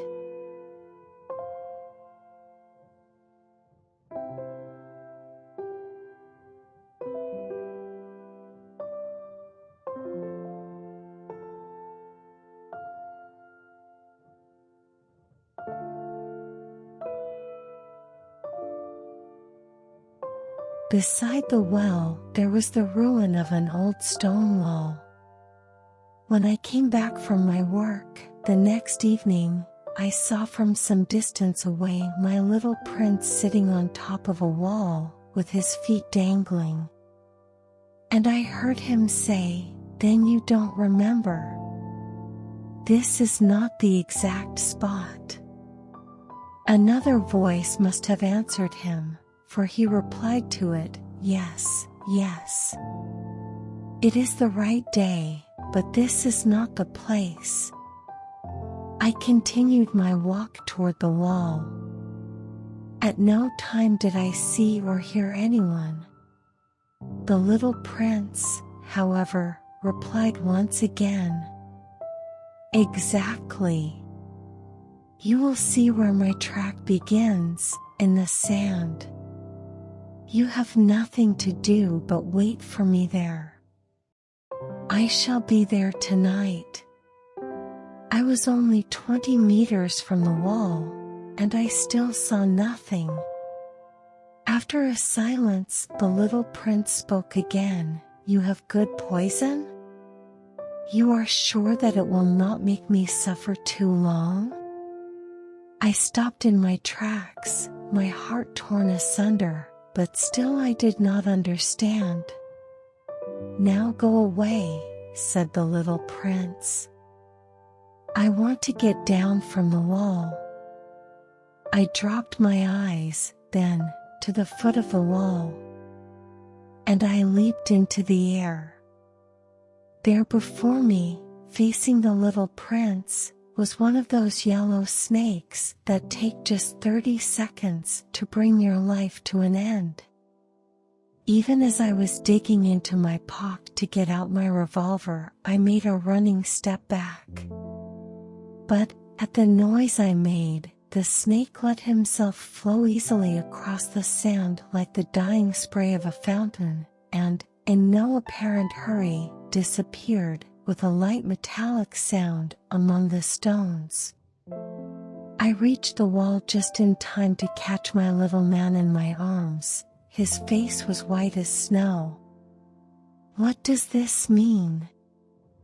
I demanded. "Why are you talking with snakes?" I had loosened the golden muffler that he always wore. I had moistened his temples, and had given him some water to drink. And now I did not dare ask him any more questions. He looked at me very gravely, and put his arms around my neck. I felt his heart beating like the heart of a dying bird, shot with someone's rifle. "I am glad that you have found what was the matter with your engine," he said. "Now you can go back home." "How do you know about that?" I was just coming to tell him that my work had been successful, beyond anything that I had dared to hope. He made no answer to my question, but he added, "I, too, am going back home today." Then, sadly, "It is much farther. It is much more difficult." I realized clearly that something extraordinary was happening. I was holding him close in my arms as if he were a little child, and yet it seemed to me that he was rushing headlong toward an abyss from which I could do nothing to restrain him. His look was very serious, like someone lost far away. "I have your sheep. And I have the sheep's box. And I have the muzzle." And he gave me a sad smile. I waited a long time. I could see that he was reviving little by little. "Dear little man," I said to him, "you are afraid." He was afraid, there was no doubt about that. But he laughed lightly. "I shall be much more afraid this evening."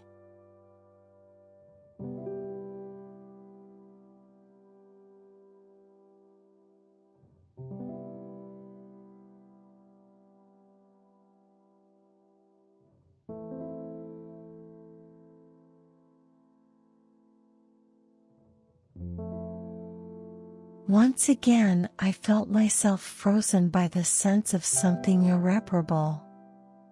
And I knew that I could not bear the thought of never hearing that laughter anymore. For me, it was like a spring of fresh water in the desert. "Little man," I said, "I want to hear you laugh again." But he said to me, "Tonight, it will be a year." My star, then, can be found right above the place where I came to the earth, a year ago. "Little man," I said, "tell me that it is only a bad dream, this affair of the snake, and the meeting place, and the star." But he did not answer my plea. He said to me, instead, "The thing that is important is the thing that is not seen." Yes, I know. It is just as it is with the flower. If you love a flower that lives on a star, it is sweet to look at the sky at night. All the stars are abloom with flowers. Yes, I know. It is just as it is with the water. Because of the pulley and the rope, what you gave me to drink was like music. You remember how good it was. Yes, I know. And at night you will look up at the stars. Where I live, everything is so small that I cannot show you where my star is to be found. It is better like that. My star will just be one of the stars for you. And so you will love to watch all the stars in the heavens. They will all be your friends. And, besides, I am going to make you a present. He laughed again. Ah, little prince, dear little prince. I love to hear that laughter. That is my present. Just that. It will be as it was when we drank the water. What are you trying to say? All men have the stars, he answered, but they are not the same things for different people.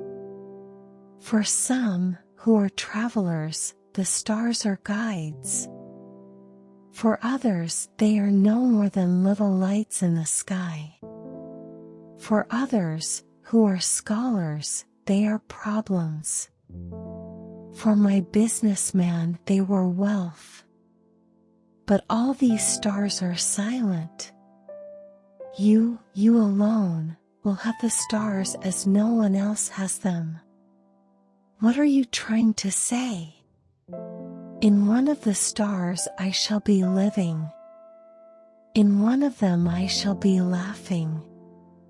And so it will be as if all the stars were laughing when you look at the sky at night. You, only you, will have stars that can laugh. And he laughed again. And when your sorrow is comforted, time soothes all sorrows, you will be content that you have known me. You will always be my friend. You will want to laugh with me. And you will sometimes open your window, so, for that pleasure. And your friends will be properly astonished to see you laughing as you look up at the sky. Then you will say to them, yes, the stars always make me laugh. And they will think you are crazy. It will be a very shabby trick that I shall have played on you. And he laughed again. It will be as if, in place of the stars, I had given you a great number of little bells that knew how to laugh. And he laughed again. Then he quickly became serious. Tonight, you know. Do not come, said the little prince. I shall not leave you, I said. I shall look as if I were suffering.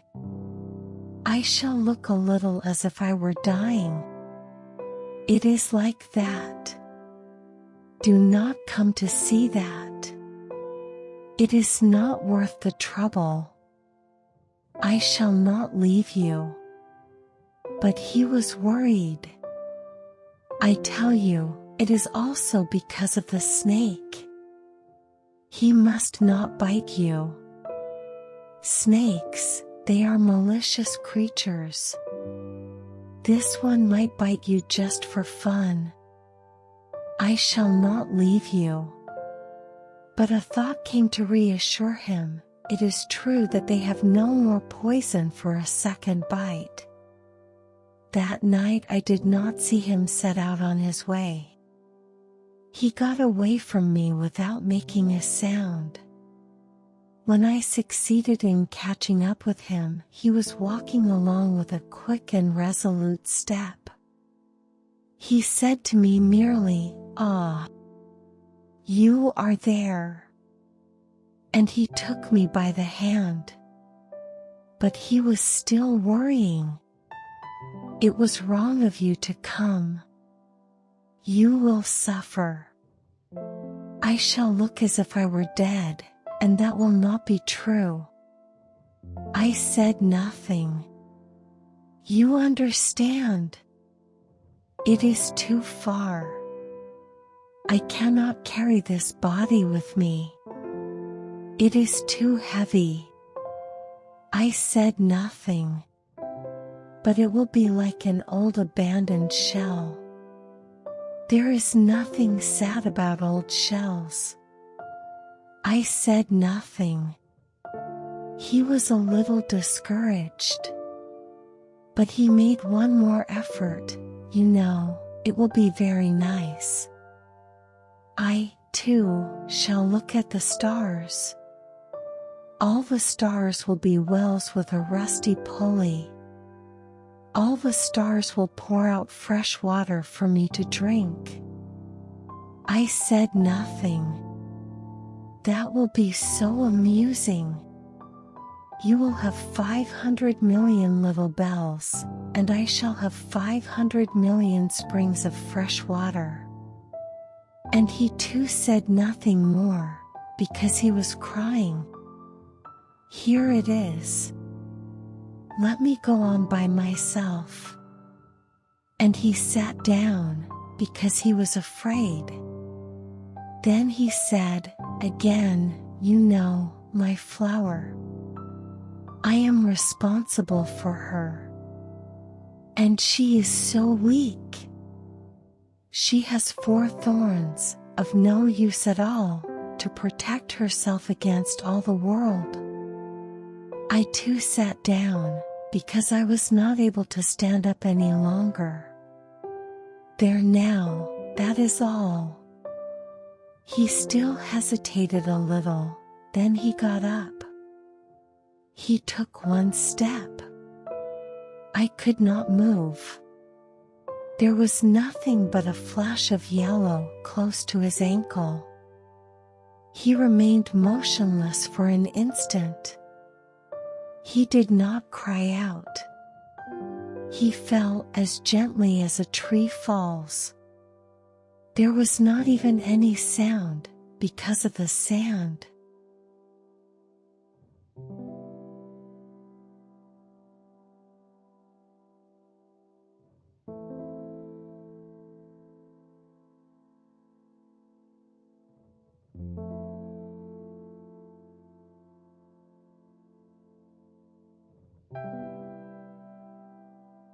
And now 6 years have already gone by.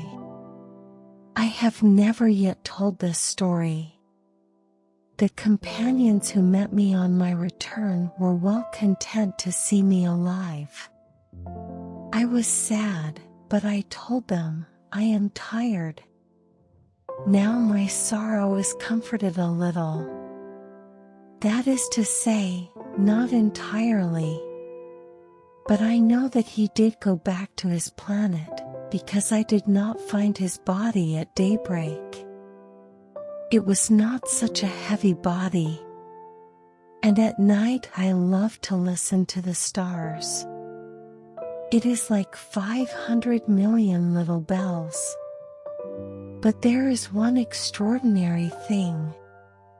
When I drew the muzzle for the little prince, I forgot to add the leather strap to it. He will never have been able to fasten it on his sheep. So now I keep wondering, what is happening on his planet? Perhaps the sheep has eaten the flour. At one time I say to myself, surely not. The little prince shuts his flour under her glass globe every night, and he watches over his sheep very carefully. Then, I am happy. And there is sweetness in the laughter of all the stars. But at another time I say to myself, at some moment or other one is absent-minded, and that is enough. On some one evening he forgot the glass globe, or the sheep got out, without making any noise, in the night. And then the little bells are changed to tears. Here, then, is a great mystery. For you who also love the little prince, and for me, nothing in the universe can be the same if somewhere, we do not know where, a sheep that we never saw has eaten a rose. Look up at the sky. Ask yourselves, is it yes or no? Has the sheep eaten the flower? And you will see how everything changes. And no grown-up will ever understand that this is a matter of so much importance. This is, to me, the loveliest and saddest landscape in the world. It is the same as that on the preceding page, but I have drawn it again to impress it on your memory. It is here that the little prince appeared on earth, and disappeared. Look at it carefully so that you will be sure to recognize it in case you travel someday to the African desert. And, if you should come upon this spot, please do not hurry on. Wait for a time, exactly under the star. Then, if a little man appears who laughs, who has golden hair, and who refuses to answer questions, you will know who he is. If this should happen, please comfort me. Send me word that he has come back.